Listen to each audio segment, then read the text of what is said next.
श्री गणेशाय नमः, श्री सरस्वत्यै नमः, श्री गुरुभ्यो नमः, श्री मातृपितृभ्यो नमः, श्री कुलदेवताभ्यो नमः, ओम श्री परमात्मने नमः. तर आता आपले दासबोधाचे ते 12 दशक पूर्ण झालेले आहेत. तर आता गेल्या दशकामध्ये आपल्याला निर्मळ दशक म्हणून होतं. तर निर्मळ म्हणजे का मल नसलेलं, मनामध्ये मळ नाही, कुठंच मळ नाही, निर्मल. आणि सगळ्यात शेवटचं समाज जो होता तो उत्तम पुरुष निरूपण होतं. तर उत्तम पुरुष कसे राहायचं, कसा राहायला पाहिजे हे पूर्ण त्या समासामध्ये सांगितलेलं होतं. तर आपण ते पूर्ण अभ्यास केलेला आहोत. तर आता आपल्याला ह्याच्या पुढचा दशक जो आहे नामरूप दशक म्हणून आहे. तर आपण सगळ्यात शेवटी बघूया की ह्या दशकाला नामरूप का ठेवलंय. पण त्याच्यामध्ये आता आत्मानात्म विवेक जास्त सांगितलेलं आहे. म्हणजे विवेकाने सत्य काय आहे, असत्य काय आहे, शाश्वत काय आहे, अशाश्वत काय आहे, हे सगळं परत आपल्याला सांगत आहेत. तर आता आपण बघूया. तर आज रेखाताई वाचतील आणि आपण मग त्याचं निरूपण बघूया. श्री गणेशाय नमः. गणेश शारदा चैव सद्गुरु सज्जनस्तथा आराध्य दैवतं गुह्यं सर्वं वेदगुणनन्दनः. गणेश शारदा सद्गुरु संत सज्जन कुळेश्वरू सर्वहि माझा रघुवीरू. सद्गुरु जय श्रीराम माझे आराध्य दैवत परम गुह्य गुह्यातीत गुह्यपणाची मात्र न चले जेते श्रीराम. यो जातो मरुदंशजक्षितितले संबोधयन् सज्जनान् ग्रंथं यो रचयन् सुपुण्यजनकं श्रीदासबोधाभिधं. यक्कीर्त्या पठनेन सर्वविदुषां स्वान्तापहारी सदा सोऽयं मुक्तिकरक्षितौ विजयते श्रीरामदासो गुरुः. मला वाटते अंतरी त्वा वसावे तुझ्या दासबोधासी त्वा बोधावे. तस्या परिपाववी प्रेमदासा महाराजया सद्गुरु रामदासा. ब्रह्मानंदं परमसुखदं केवलं ज्ञानमूर्तिं द्वन्द्वातीतं गगनसदृशं तत्त्वमस्यादिलक्ष्यम् एकं नित्यं विमलमचलं सर्वधी साक्षिभूतं भावातीतं त्रिगुणरहितं सद्गुरुं तं नमामि. गुरुर्ब्रह्मा गुरुर्विष्णु गुरुर्देवो महेश्वरः गुरुसाक्षात् परब्रह्म तस्मै श्री गुरुवे नमः. अनेन प्रियतां देवो भगवान् जानकीपतिः श्रीरामचन्द्र पूर्वेषाम् अस्माकं कुलदैवतम्. शुकासारिखे पूर्ण वैराग्य जाचे वसिष्ठा परिज्ञान योगेश्वराचे कवी वाल्मिका सारिखा मान्य ऐसा. नमस्कार माझा सद्गुरु रामदासा. जय जय रघुवीर समर्थ श्रोता वक्ता श्रीराम समर्थ. दशक 13वा नामरूप. दशक 13वा समास पहिला आत्मानात्म विवेक. श्रीराम आत्मानात्म विवेक करावा करून बरा विवरावा विवरोनी सद्गुण धरावा जीवामध्ये श्रीराम. आत्मा कोण अनात्मा कोण त्यांचे करावे विवरण तेची आता निरूपण सावध ऐका श्रीराम. चारी खाणी चाटी वाळकी 84 लक्ष जीव प्राणी संख्या बोलिलो पुराणी वर्तती आता श्रीराम. नाना प्रकारची शरीरे सृष्टीत दिसती अपारे तयामध्ये निर्धारे आत्मा कवणू श्रीराम. दृष्टीमध्ये पाहतो श्रवणामध्ये ऐकतो रचनेमध्ये स्वाद घेतो प्रत्यक्ष आता श्रीराम. ग्रहणामध्ये वास घेतो सर्वांगी तो स्पर्शतो वाचेमध्ये बोलवितो जाणून शब्द श्रीराम. सावधान आणि चंचल चहूकडे चळवळ एकलाची चालवी सकळ इंद्रिये द्वारे श्रीराम. पाये चालवी हात हालवी भ्रुकुटी पालवी डोळा घालवी संकेत खुणा बोलवी तोची आत्मा श्रीराम. दिटाई लाजवी खाजवी खोकवी ओकवी थुंकवी अन्न जेवुनी उदक सेववी तोची आत्मा श्रीराम.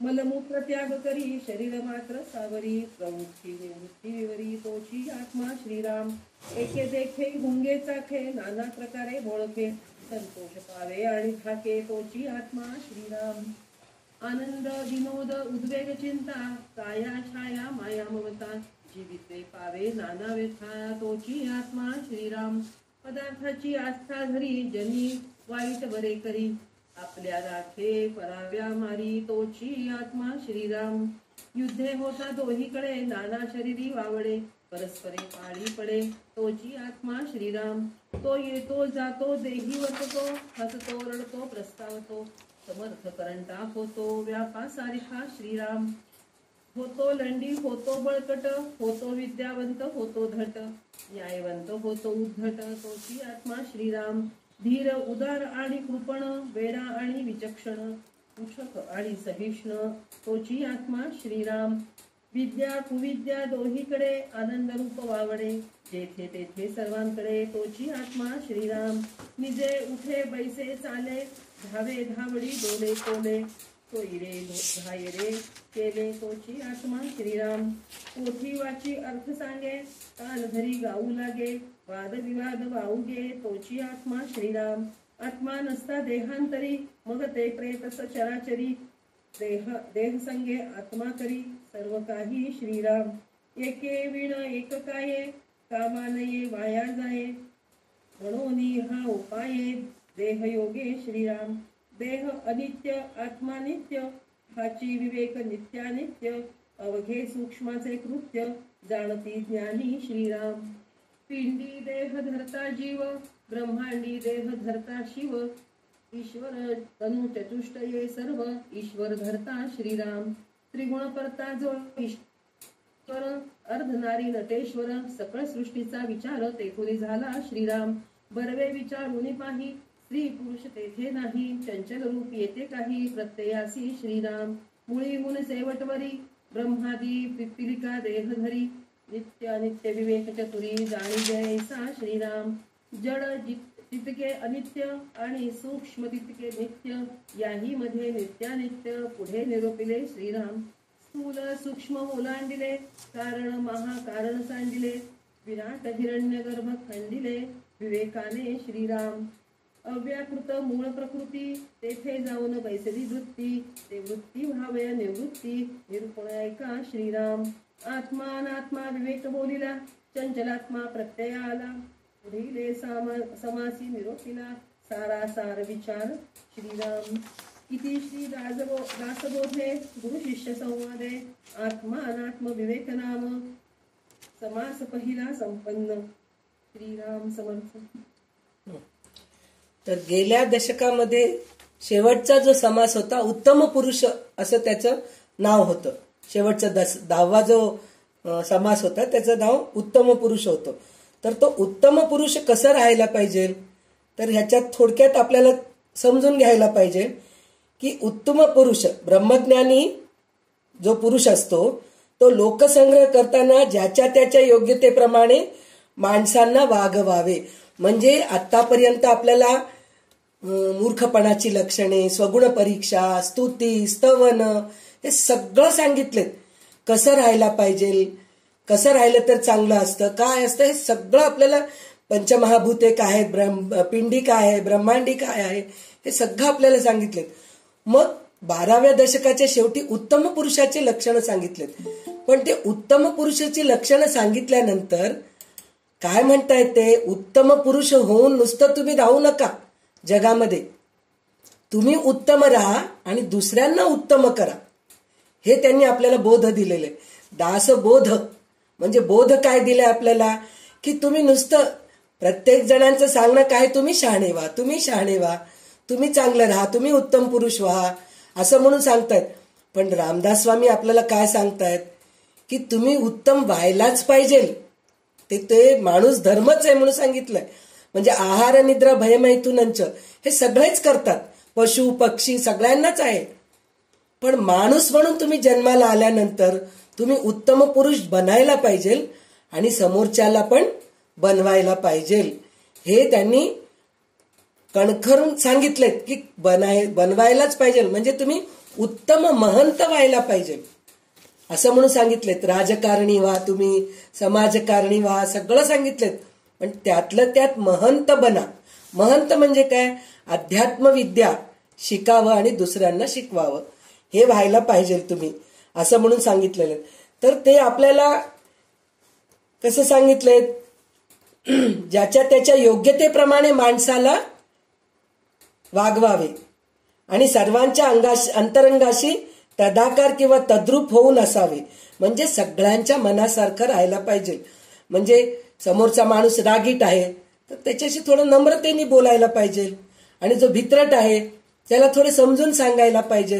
म्हणजे अशा प्रकारे उत्तम पुरुष समोरच्या माणसाला ओळखून त्याच्या योग्यतेप्रमाणे त्याला ज्ञान द्यायला पाहिजे, त्याचं अज्ञान दूर करायला पाहिजे म्हणून सांगितलेत. आणि काय सांगितलेत? लहान मुलांना जसं आपण शिकवतो त्याचप्रमाणे जनतेला शिकवून हळूहळू तयार करावे.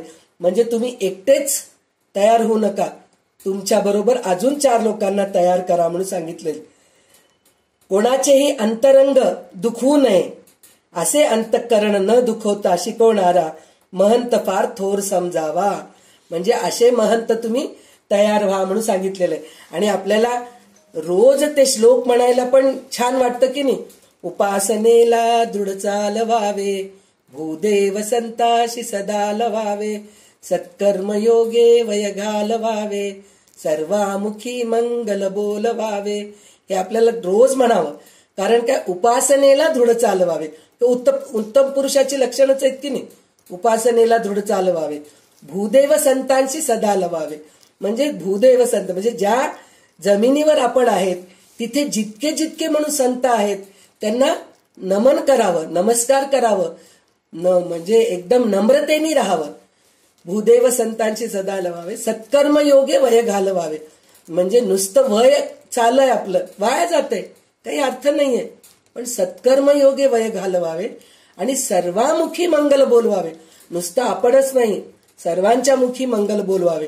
आणि त्याच्यानंतर आपली दृढ निश्चय काय ठेवावं, दृढ संकल्पना काय ठेवावीचं?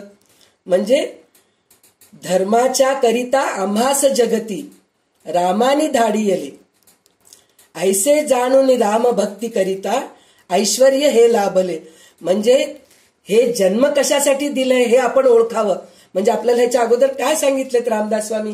कितीतरी समासामध्ये सांगितलेत. तुम्ही जन्माला कसे आलात, कशासाठी आलात? आहार निद्रा भय मैथुनांच्यासाठी आला नाहीत तुम्ही. म्हणजे जेवण, झोपणं, निद्रा, आहार निद्रा, भय म्हणजे भीती, मैथुनांच्या म्हणजे प्रजा उत्पत्तीसाठी, ह्याच्यासाठी आलात का तुम्ही? नाही, हे पशु करतात. पण तुम्ही धर्माकरता आलात. धर्माकरता आलात म्हणून म्हणजे धर्माच्या करिता आम्हासी जगती रामाने धाडी येले. म्हणजे धर्म करण्यासाठी म्हणून राम आपल्याला या पृथ्वीवर पाठवलेला आहे.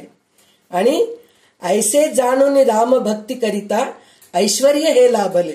म्हणजे अशा प्रकारे जर विचार करून जर आपण भक्ती केलो तर खरोखरच आपल्याला ऐश्वर्य लाभतं. कोणत्या प्रकारचं ऐश्वर्य लाभतं? आपण तर उत्तम पुरुष होतोच होतो, पण समोरच्यांना पण उत्तम पुरुष बनवायचा आपण प्रयत्न करत असतो.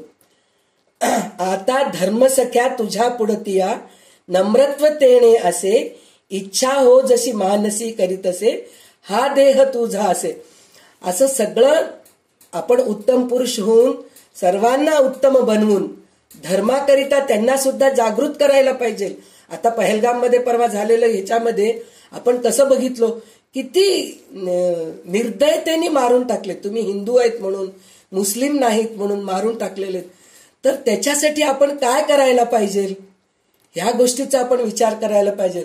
म्हणजे आपण धर्म टिकवायला पाहिजे, भित्रे नाही बनवायला पाहिजे, आपल्या मुलांना धैर्यवान बनवायला पाहिजे.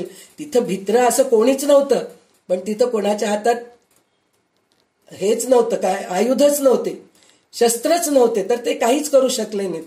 तर अशा वेळेस आपण प्रोटेस्ट करायचं. म्हणजे आपण सगळ्यांना धरून उभं राहायचं आणि सरकारला विनंती करायला पाहिजे की अशा ठिकाणी तुम्ही सिक्युरिटी ठेवा, सुरक्षा दल ठेवा. तिकडं पहलगाव हे इतकं छान बघायचं ठिकाण आहे, निसर्ग सौंदर्याचं जागा आहे. तर तिथं आपल्याला गेलं तर सुरक्षा दल पाहिजे ह्याची विनंती करून आपण सरकारला त्या प्रकारे तिथं सगळं सुरक्षा दल उभा करायला सांगायला पाहिजे. अशा प्रकारचे कार्य आपण करायला पाहिजे. आणि मी हिंदू, काही लोकांनी म्हणजे प्राण वाचवण्यासाठी काहीही करू शकतो, त्याच्यात काही चुकी नाहीये. पण काही लोकांनी ना प्राण वाचावं म्हणून आम्ही हिंदू नाही मुस्लिम आहे असं सांगितलेच नाहीत, आम्ही हिंदूच आहेत म्हणून सांगितलेत. काही लोकांनी असंही केले म्हणून सांगितलेत, म्हणजे त्यात चूक नाहीये. पण ते लोक म्हणले आमच्या बायकांचे कुंकू पुसायला सांगितलो आम्ही, आणि नाव बदलून सांगायला सांगितलो, आम्ही मुस्लिम आहेत म्हणून सांगितलो. असे सुद्धा व्हिडिओज आहेत. ते कुठपर्यंत खरं आहेत ते माहीत नाही, पण आम्ही ज्या धर्मामध्ये आहोत त्या धर्माचे राहण्यातच आपलं सार्थकता आहे असं आपण जगायला पाहिजे. तर असं आपण समोरच्यांना तयार करायला पाहिजे. तरच जे धर्माच्या करिता आम्हास जगती रामाने धाडियले जे म्हणून म्हणलेलं आहे की नाही, तर रामाने ज्या धर्माकरता आपल्याला पाठवलेलं आहे ते धर्म पूर्ण करूनच आपण पुढे जायला पाहिजे. आणि शेवटची विनंती काय केलेली आहे त्यांनी, इच्छा हो जशी मानसी करीत असे हा देह तुझा असे. म्हणजे शेवटी देह तुझा आहे, माझा नाहीये. तुझं देह आहे, तू जसं पाहिजे तसं वापरून घे, तू जसं करवशील तसं मी करेन, ह्या दृढ निश्चयावर ते यायला पाहिजे. तरच आपण उत्तम पुरुष बनू शकतो आणि महंतही बनू शकतो. म्हणजे आपण दुसऱ्यांना, महंत म्हणजे काय, आपण उत्तम पुरुष बनायला पाहिजे आणि समोरच्यांना पण बनवायला पाहिजे, हे सांगितलं रामदास स्वामींनी. आणि ह्या आत्मानात्म विवेक मध्ये काय सांगितलेलं आहे, तर आपल्याला असं वाटतं की सगळं कार्य आपण करतोय, मी करतेय, जेवण मी जेवतेय, झोपते मी झोपले, हो मी झोपले, मी झोपते, मी जेवले, मी जेवते, मी स्वयंपाक केले, सगळं मी केलेच म्हणतो की नाही आपण. पण ह्याच्यामध्ये रामदास स्वामींनी किती उदाहरण दिलेले आहेत. त्यांनी काय म्हणलेले आहेत की ह्याच्यामध्ये ऐकतो, कानांनी ऐकतो, डोळ्यांनी पाहतो. कोण पाहतो? आत्मा पाहतो, मी नाही. माझ्यामध्ये असलेला जो देव आहे, क्षर मी आहे, म्हणजे माझं क्षय होणार आहे. पण माझ्यामध्ये जे अक्षर आहे, आत्मा आहे, परमात्मा आहे, तोच हे सगळं चालवतोय.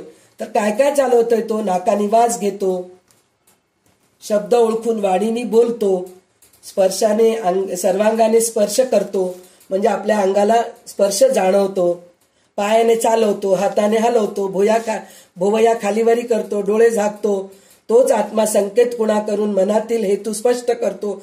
असे कितीतरी सांगितलेले आहेत की आपल्या शरीरामध्ये काय काय कार्य होतात ते सगळं त्यांनी सांगितलेलं आहे. ते रेखाते आपल्याला वाचून दाखवलेलेच आहेत, पूर्ण आपल्याला ते कळालेलेच आहे. म्हणजे आपण काय काय करतो त्याच्यामध्ये त्यांनी काय सांगितलेलं आहे.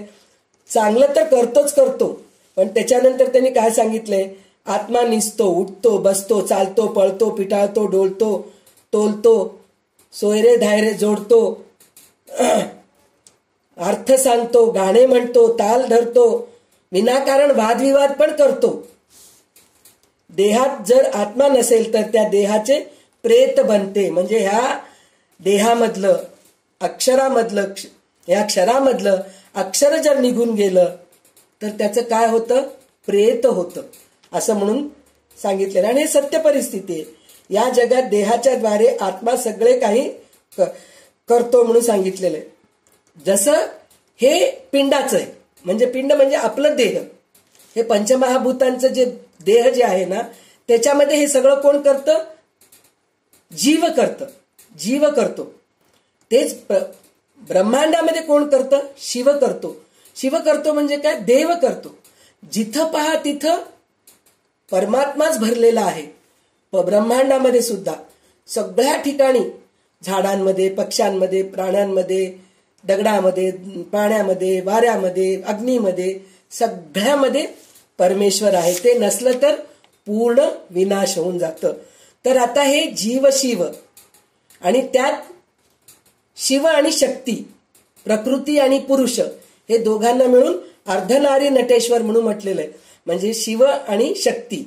शिव असलं तरी शक्ती नाहीये समजा, तर ते शव होऊन जातं. शिवामधलं ईश्वर, शिवामधलं ई कोण आहे? शक्ती आहे. म्हणजे ती शक्ती जर नसलं, शिवामधली ई जर निघून गेली तर शव बनतं. म्हणून शिव आणि शक्ती हे दोघं असले तरच आपलं देह सगळं काही चांगलं आहे, सृष्टी चांगलं आहे, विश्वाची रचना चांगलं आहे, हे सगळं सांगितलेलं आहे. आणि जे जे जड आहे ते अनित्य समजावे. आपल्याला कितीदा सांगतायत हो रामदास स्वामी, अनित्य काय, नित्य काय, शाश्वत काय, अशाश्वत काय, क्षर काय, अक्षर काय, सत्य काय, असत्य काय, हे प्रत्येक वेळेस आपल्याला समजून सांगतायत. का समजून सांगतायत?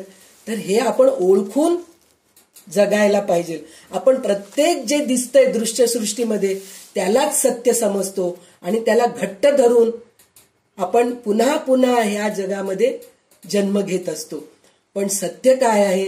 सत्य हे परब्रह्म आहे, परमेश्वर आहे, शिव आहे. तर ह्याला जर ओळखलो तर असत्याकडे आपण दुर्लक्ष करतो, अनित्य अशाश्वताकडे आपण दुर्लक्ष केलो म्हणलं की काय होतं? पुनरपि जननम पुनरपि मरणम, म्हणजे पुन्हा पुन्हा जन्म घ्यायची गरज पडत नाही आपल्याला. खरंच आहे हो, जन्म घेऊन काय करतोय आपण? पण जन्म घेऊन काय करतोय म्हणल्यापेक्षा जन्म जे दिलेलं आहे, धर्माच्या करिता आम्हास जगती रामानी धाडियले, ही वृत्ती धरून जर आपण जगू लागलो तर जन्मलेलं पण सार्थक होतं, नाहीतर उपयोगाचंच नाहीये.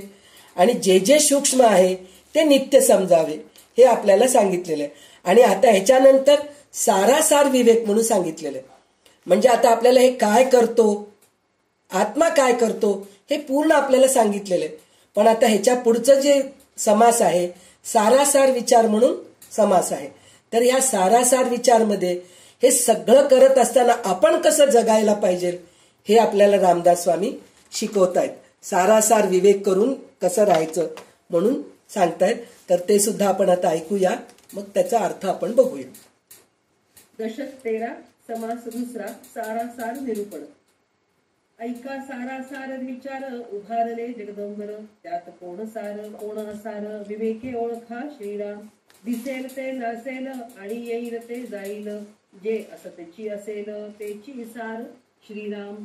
मागा आत्मानात्म विवेक बोलिला, अनात्मा ओळखून सांगिला.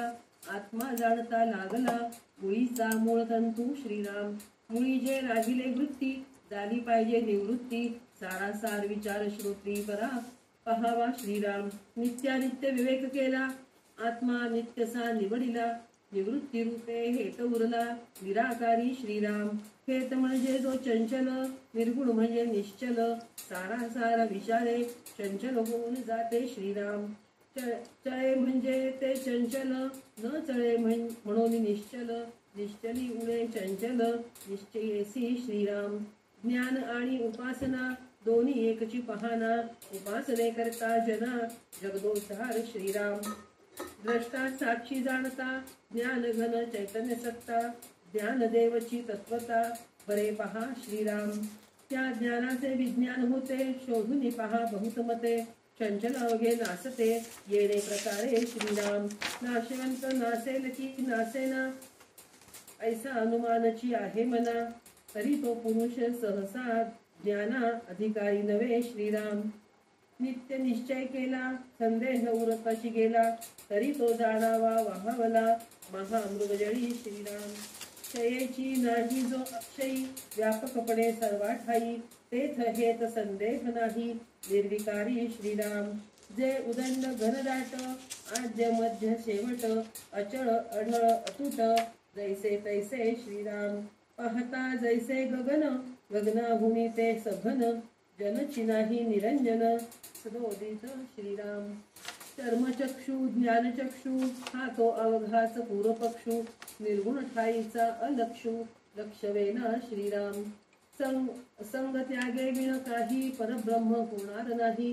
संग त्याग करून पाही, मौन्य गर्भा श्रीराम. निरशता अवघेची निरशले, चंचल तितके निघून गेले. निश्चल परब्रह्म उरले, तेची सार श्रीराम. आठवा देह मूळ माया, निरसोनी गेल्या अष्टकाया. साधू सांगती उपाया कृपाळूपणे श्रीराम. सोहम हंसा तत्वमसी ते ब्रह्म तू आहेसी. विचार पाहता स्थिती ऐसी सहजची होते श्रीराम. साधक असोनी ब्रह्म उरले तेथे वृत्ती शून्य झाले. सारासार विचारले येणे प्रकारे श्रीराम. ते तपेना ना निवेना उजळेना ना काळवंडेना. डबुळेना ना निवळेना परब्रह्म ते श्रीराम. दिसेना ना भासेना उपजेना ना नासेना. ते येना ना जाईना परब्रह्म ते श्रीराम. ते भिजेना ना वाळेना ते विझेना ना जळेना. दयाशी कोणीच नेईना परब्रह्म ते श्रीराम. जे सन्मुखची चहूकडे जेथे दृश्य भास उडे. धन्य साधू तो पवाडे निर्विकारी श्रीराम. निर्विकल्पी कल्पनातीत तोची ओळखावा संत. येळ वघ्याची असंत भ्रमरूप श्रीराम. खोटे सांडुनी खरे घ्यावे तरीच परीक्षावंत म्हणावे. असार सांडुनी सार घ्यावे परब्रह्म ते श्रीराम. जाणता जाणता जाणीव जाते आपली वृत्ती तद्रूप होते. आत्मनिवेदन भक्ती ते ऐसी आहे श्रीराम. वाच्यांशे भक्ती मुक्ती बोलावी लक्षांशे तद्रूपता विवरावी. विवरता हेतू नुरावी ते तद्रूपता श्रीराम. सद्रूप चिद्रूप आणि तद्रूप सस्वरूप म्हणजे आपले रूप. आपले रूप म्हणजे अरूप तत्व निरशना उपरी श्रीराम. इति श्री दासबोधे गुरु शिष्य संवादे सारासार निरूपण नाम समास दुसरा संपन्न श्रीराम. तर गेल्या समासामध्ये आत्मा काय काय करतो हे सगळं सांगितलंय आपल्याला. चालतो, पळतो, बोलतो, झोपतो, जेवतो, खातो, पितो, हे सगळं एकानंतर एक आपल्याला सगळं काही सांगितलेलं आहे. पण ते सगळं करत असताना आपण कसं राहायचं हे काय आपल्याला सारासार निरूपण आहे. म्हणजे ते सगळं करू लागलं तरी आपण कसं राहायचं हे आपल्याला कसं कळून घ्यायचं हे आपल्याला भगवद्गीतेमधलं 5वा अध्याय जो आहे की नाही त्याच्यामध्ये पूर्ण तेच आहे. हे जे आपण दशक 13वा जे घेतलोय की नाही हातामध्ये, तर भगवद्गीतेमध्ये हे दशक 13वा पंचमोध्यायामध्ये आहे. 5व्या अध्यायामध्ये पूर्ण श्रीकृष्णाने अर्जुनाला सांगितलेले. तर त्याच्यात त्यांनी काय सांगितलेलं आहे, नैव किंचित करोमीति युक्तो मन्येत तत्वविद पश्यन् शृण्वन् स्पृशन् जिघ्रन् अश्नन् गच्छन् स्वपन् स्वशन् प्रलपन् विसृजन् गृह्णन् उन्मिषन् निमिषन्नपि इंद्रियार्थेषु वर्तन्त इति धारयन् म्हणून सांगितलेलं आहे. म्हणजे काय म्हणलेलं आहे त्यांनी की सगळं काही आत्मा करतोय. तर सांख्ययोगी तत्ववेत्याने कसं राहायला पाहिजे, म्हणजे उत्तम पुरुष सारासार विचार करणारा कसं राहायला पाहिजे त्यांनी सांगितलेलं आहे. पश्यन्ति म्हणजे पाहत असताना, शृण्वन म्हणजे ऐकत असताना, स्पृशन म्हणजे स्पर्श करताना. हे सगळं आपल्याला पहिल्या समासामध्ये रामदास स्वामी सांगितलेलंच आहे. तर हे पुन्हा मी सांगतेय तुम्हाला. जिघ्रन म्हणजे श्वास घेताना, अश्नन म्हणजे भोजन करीत असताना, गच्छन म्हणजे चालत असताना, स्वपन म्हणजे झोपत असताना, श्वसन म्हणजे श्वासोच्छ्वास करीत असताना, प्रलपन म्हणजे बोलत असताना. तेव्हा पहिल्या दशक समासामध्ये काय सांगितले, बोलतो, चालतो, बघतो, करतो. पण इथं काय थोडं डिफरन्स बघा तुम्ही. बोलत असताना, झोपत असताना, जेवत असताना असं म्हटलेलं आहे ह्या श्लोकामध्ये. तर प्रलपन म्हणजे बोलत असताना, विसृजन म्हणजे टाकीत असताना म्हणजे विसर्जन करत असताना, गृह्णन म्हणजे घेत असताना, उन्मिषन निमिषन म्हणजे डोळ्याची उघडझाप करतो आपण, किती एक क्षणामध्ये आपण डोळ्याची उघडझाप करतो, ते करत असताना, सर्व इंद्रिये आपापल्या विषयात वावरत आहेत असे निसंशयपणे मानावे. मी काहीच करीत नाही, हे सगळं करवीत आहे, मी काही करत नाही, असं उत्तम पुरुषाने सारासार विवेकाने समजून घ्यायला पाहिजे. हे या श्लोकामध्ये सांगितलेलं आहे. आणि ह्या दशक समासामध्ये, दुसऱ्या समासामध्ये सारासार विवेक मध्ये सुद्धा हेच सांगितलेलं आहे की हे सगळं जे होऊ लागलंय हे मी करत नाहीये, हे सगळं माझ्याकडून आत्मा करून घेत आहे. आणि मी करू लागलो म्हणून म्हणलं की अहंकार येते. खरं तर आपण तेच म्हणतो, मी माझी डोळ्याची उघडझाप झाली, मी जेवतीये, मी खातीये, मी पितीये, मी नाचतीये, मी चालतीये, मी बोलतीये, मी अर्थ सांगतीये, मी दासबोध वाचतीये, हे सगळं मी म्हणते. पण हे मी काहीच करत नाहीये, सगळं माझ्याकडून भगवंत करून घेतोय. हे सारासार विवेक वापरायला पाहिजे असं म्हणून सांगितलेलं आहे. इथे एक गोष्ट काय असतं म्हणून म्हणलं तर, झोपताना आणि श्वास घेताना आणि डोळ्याची उघडझाप करताना माणसाला कळत नसतं. म्हणजे आपल्याला श्वासोश्वास घेतो, जेवतो आपल्याला कळतंय, झोपतोय आपल्याला कळतंय, पाणी पितोय आपल्याला कळतंय, चालतोय आपल्याला कळतंय, बसतोय सगळं कळतंय.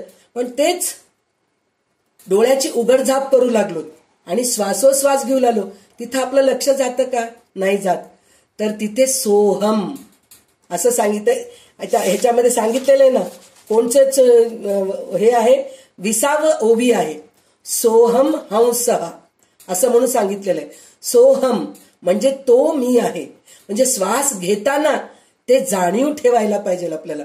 जर मी करतोय म्हणून जर तुम्हाला वाटत असेल, श्वास मी घेतोय म्हणून जर वाटत असेल, तर त्यावेळेस ते श्वास घेताना सुद्धा, घेताना आणि सोडताना, तेव्हा आपण सोहम सोहम सोहम जर म्हणत बसलो, तो मीच आहे असं जर म्हणत बसलं, आणि मी तो आहे, हे दोन्ही एकच आहे. तो मी आहे, मी तो आहे, हे एकच आहे.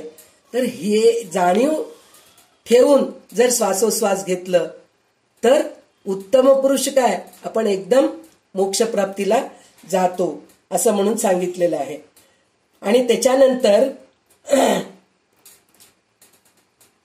नवद्वारे पुरे देही म्हणून जे एक श्लोक आहे, सर्व कर्माणि मनसा संन्यस्यास्ते सुखम वशी, नवद्वारे पुरे देही नैवम कुर्वन्न कारयन, हे पण 5व्या अध्यायामधला 13वा श्लोक आहे. म्हणजे काय सांगितलेलं आहे, अंतःकरण ज्याच्या ताब्यात आहे अशा सांख्ययोगाचे आचरण करणारा पुरुष कोणतेही कर्म करताना, म्हणजे हे श्वास घेताना वगैरे, तर ते आपण नाही बाबा भगवंतच आपल्या हाताने करवतोय ह्याची आपण तयारी ठेवून घेतलो.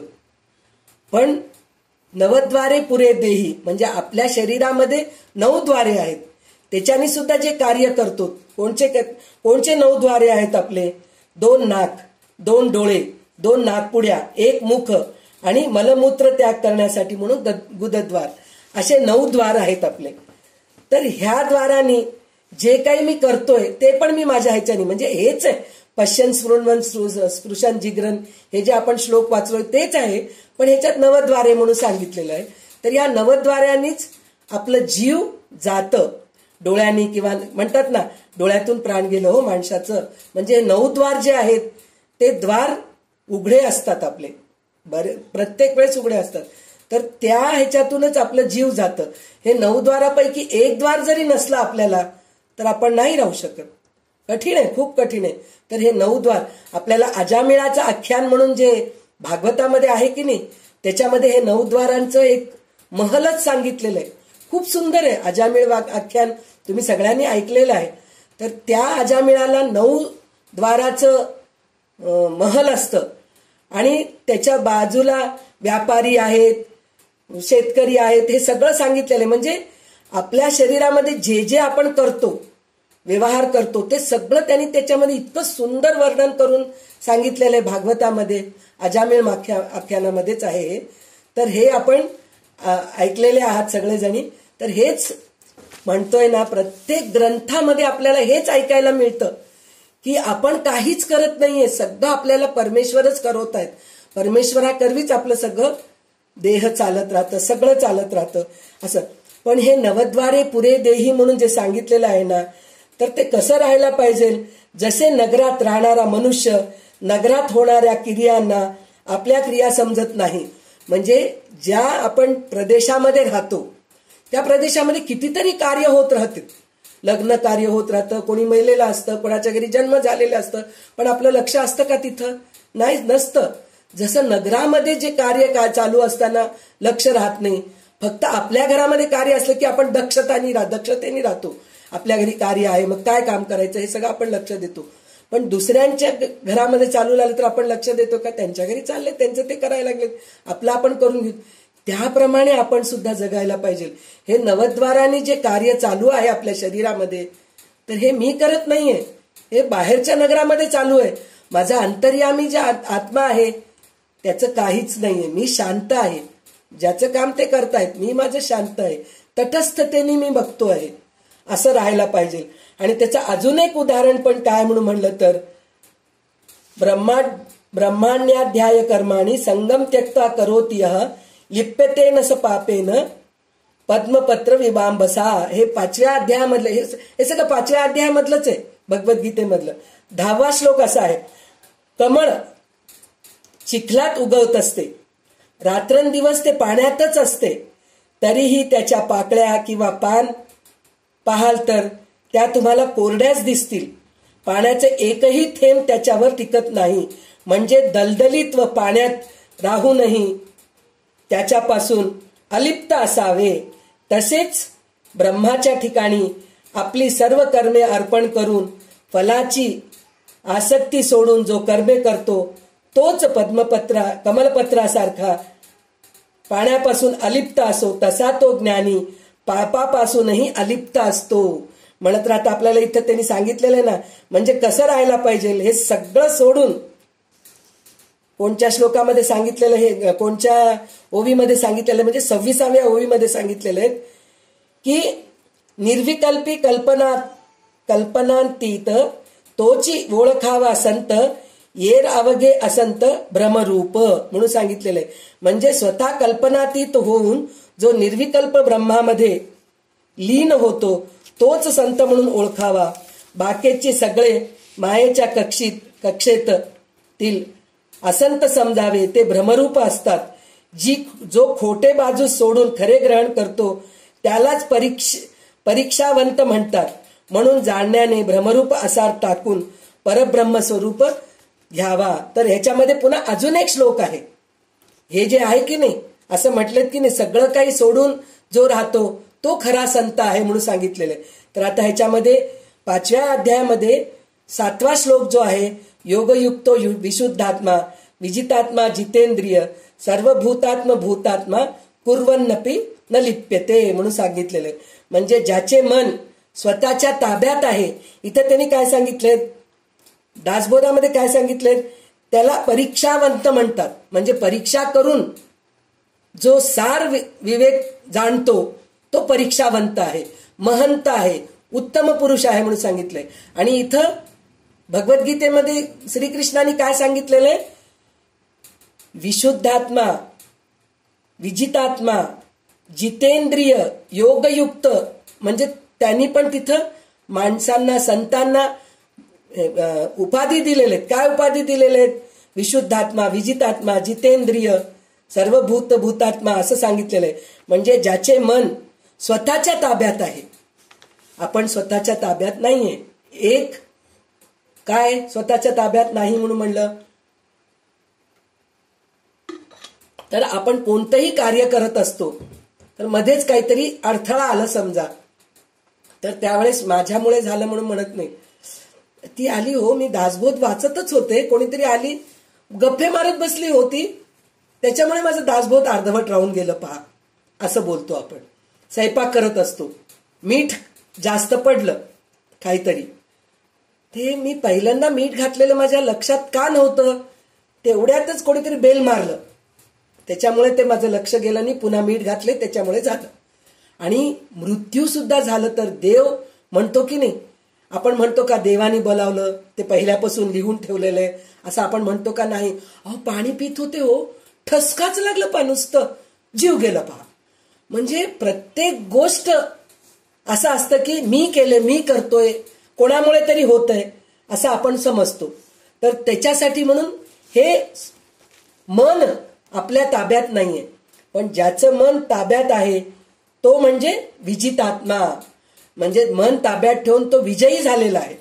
सगळं काही माझ्यामुळे होतंय म्हणून तरी म्हणतो, नाहीतर सगळं काही परमात्म्यामुळे होतंय असं म्हणतो, तो विजितात्मा आहे. आणि जो इंद्रिय निग्रही आहे तो जितेंद्रिय आहे. म्हणजे इंद्रियांवर ताब्यात राहतं, इंद्रिय त्याच्या ताब्यात आहेत. आपण इंद्रियांच्या अधीन आहोत, गुडघे दुखतायत माझे, पोटच दुखतंय, डोळेच दिसत नाही, नाकाला वासच येत नाही, तोंडाला चव नाही, कानाला ऐकू येत नाही, हेच रडगाणं आपलं 12 महिने हेच. रात्री झोप येत नाही, पोटभर जेवलं तर जिरत नाही, हेच रडगाणं असतं. म्हणजे आपण सगळं त्याच्यावरच अधीन आहे. नाही हो मला ते तिखट आंबट खाल्लं तरच सकाळी जाऊ शकते मी, सप्पक खाल्ले समजा नाही होत नाही, काय करावं असं आपण म्हणतो. तर हे जे आहे ना, हे इंद्रियांवर ताबा आपल्यामध्ये नाहीये. काही खाल्लं तरी माझं सकाळी बरोबर माझ्या वेळेला मी उठते. पहा, किती रात्री उशिरा झोपलं तरी माझ्या वेळेला मी उठते. हे जे असतं, मी वॉकिंग करायला उठते, मी आसन करायला उठते, मी देवाचं पठण करायला उठते, मी भगवद्गीता वाचायला उठते. हे सगळं आपण हे आपल्या इंद्रिय आपल्या ताब्यामध्ये ठेवायचं ते आपण नाही करत. पण जो इंद्रियांना ताब्यामध्ये ठेवतो तो जितेंद्रिय आहे. आणि जो शुद्ध अंतःकरणाचा आहे, म्हणजे आत एक बाहेर एक असं नसतं, त्याच्यात जे आहे ते तोंडावर ते स्पष्ट. मला नाही आवडत नाही, बस खतम. मला आवडतं या गोष्टी मी करणार, असा जो असतो तो विशुद्ध आत्मा आहे. म्हणजे एकदम शुद्ध आहे त्याचा आत्मा. तसे सर्व सजीवांचा आत्मरूप परमात्माच ज्याचा आत्मा आहे, असा कर्मयोगी म्हणजे तो कर्मयोगी कर्म करूनही अलिप्त राहतो. म्हणजे इथं सांगितलेलं आहे ना, जाणत्याने भ्रमरूप असार टाकून परब्रह्म सार ते जाणावा म्हणून सांगितलेलं आहे. म्हणून याच्यासाठी आपल्याला हे एक जर श्लोक आठवण ठेवलं, कोणचं श्लोक? योगयुक्त विशुद्धात्मा विजितात्मा जितेंद्रिय सर्वभूत भूतात्मा सर्वभूतात्म भूतात्मा कुर्वन्नपि न लिप्यते. म्हणून जर हे श्लोक लक्षात ठेवलो तर आपण त्याप्रमाणे जर वागत गेलो तर पूर्ण भगवद्गीता कळालं आपल्याला, पूर्ण दासबोध कळालं, पूर्ण ज्ञानेश्वरी कळालं, पूर्ण वेदांत कळालं आपल्याला. दुसरं काही लक्ष ठेवायची गरजच नाही. हे सारासार विवेक हेच आहे. म्हणजे आपण जितेंद्रिय बनायला पाहिजे, विजितात्मा बनायला पाहिजे, विशुद्धात्मा बनायला पाहिजे, कर्मयोगी बनायला पाहिजे, तरच सारासार विवेक होतो.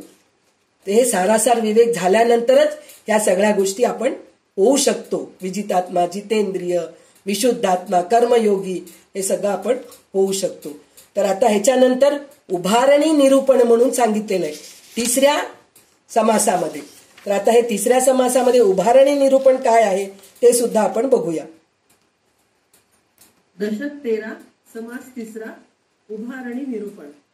ब्रह्मघन आणि पोकळ आकाशाहून विशाळ निर्मळ आणि निश्चळ निर्विकारी श्रीराम ऐसेची असता कित्येक काळ तेथे आरंभला भूगोळ तया भूगोलाचे मूळ सावधान ऐका श्रीराम परब्रह्म असता निश्चल तेथे संकल्प उठला चंचल तया सबोधीजे केवळ आदि नारायण श्रीराम मूळ माया जगदेश्वर त्यासीच म्हणे षड्गुणेश्वर अष्टधा प्रकृतीचा विचार तेथे पहा श्रीराम ऐलीकडे मोक्षोभिणी तेथे जन्म घेतला त्रिगुणी मूळ ओंकाराची मांडणी तेथून जाणावी श्रीराम अकार उकार मकार तिन्ही मिळून ओंकार पुढे पंचभूतांचा विस्तारला श्रीराम आकाश म्हणी जेथे अंतरात्म्यासी तयापासून जन्म वायोसी वायोपासून तेजासी जन्म झाला श्रीराम वायोचा कातरा घसवटे तेणे उष्णे बंधी पेटे सूर्यबिंबते प्रगटे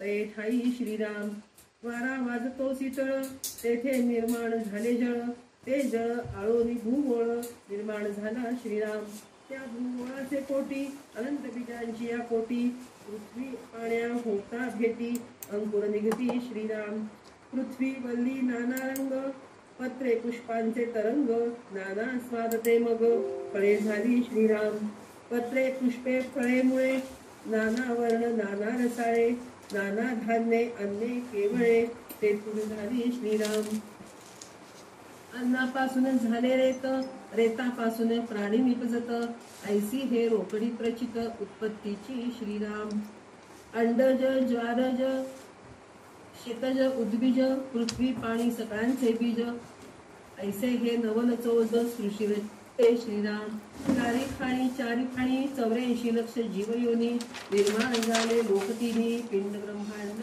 श्रीराम मुळे अष्टदा प्रकृती अवघे पाण्यापासून जन्मती पाणी नसता मरती सकळ प्राणी श्रीराम.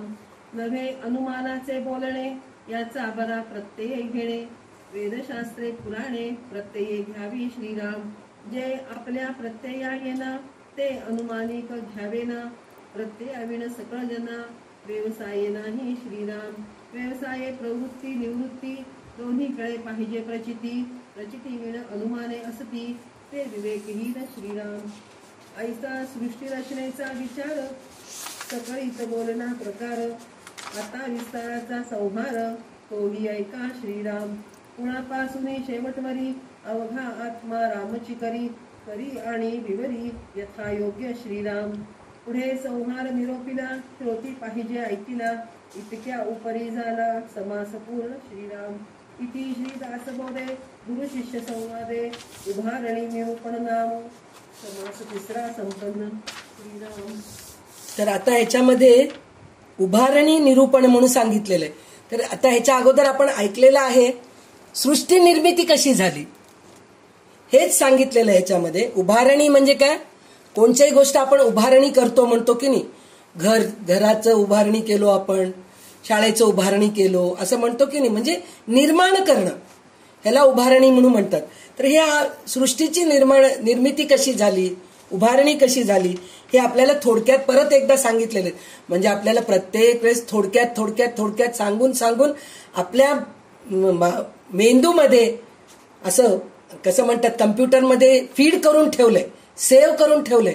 ते डिलीट केलं तरच डिलीट होतं, नाहीतर होत नाही.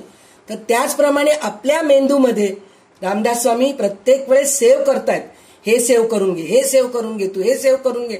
म्हणजे तू हे सांभाळून ठेव, ह्या गोष्टी तू लक्षात ठेव, ह्या गोष्टी तू लक्षात ठेव.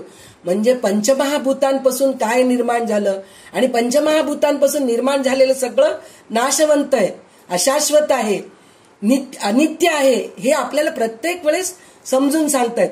म्हणजे उभारणी पण होते, प्रलय पण होतं असं ते सांगितलेलं आहे. म्हणजे काय, माणूस जिवंत होतो, जन्मतो, परत मरतो. प्रत्येक वस्तू निर्माण होते, पुन्हा त्याचं नाश होतो, हे आपल्याला प्रत्येक वेळेस सांगितलेलं आहे. तर आता ह्याच्यामध्ये त्यांनी पुन्हा एकदा तेच सांगितलेलं आहे की कसं सांगितलेलं आहे, आकाशापासून वायू जन्म पावतो, वायूपासून तेज जन्म पावतो. एकमेकासमोरून येणारे वायूचे दोन प्रवाह एकमेकांशी घासतात व त्या घर्षणातून अग्निपेट घेतो. सूर्यबिंब तेथे प्रकट होते. जो थंड वारा वाहतो त्यामधूनच पाणी उत्पन्न होते. ते पाणी थिजते व त्यापासून पृथ्वी तयार होते. म्हणजे पहिले आकाशामध्ये वायू निर्माण होतं. वायू निर्माण झाल्यानंतर काय होतं, दोन वायूंचं घर्षण होतं. ते घर्षण झालं की काय होतं, अग्नी. दोन वस्तूंचं घर्षण झालं की अग्नीच निर्माण होते की नाही. मग अग्नी निर्माण झाले की सूर्य निर्माण होतो. मग जे थंड वारा असतो त्याच्याने पाणी निर्माण होते, वाफ निर्माण होऊन त्याचं पाणी होतं. मग पाणी थिजलं म्हणजे पाणी आटून गेलं की पृथ्वी होते. अशा प्रकारे पंचमहाभूतांची निर्माण झालेलं आहे म्हणून सांगितलेलं आहे. आणि त्याच्यानंतर काय सांगितलेलं आहे, पृथ्वी निर्माण झाल्यामुळे पृथ्वीवर पाणी पडतंय, वारं येतंय, ऊन लागतंय, ह्या सगळ्या गोष्टीमुळे अन्न निर्मिती होते. म्हणजे हे आपण ह्याच्या अगोदर सुद्धा बघितलेलं आहे. तर त्या अन्नाच्या ह्याच्यातून काय होतं, अंकुर फुटतात.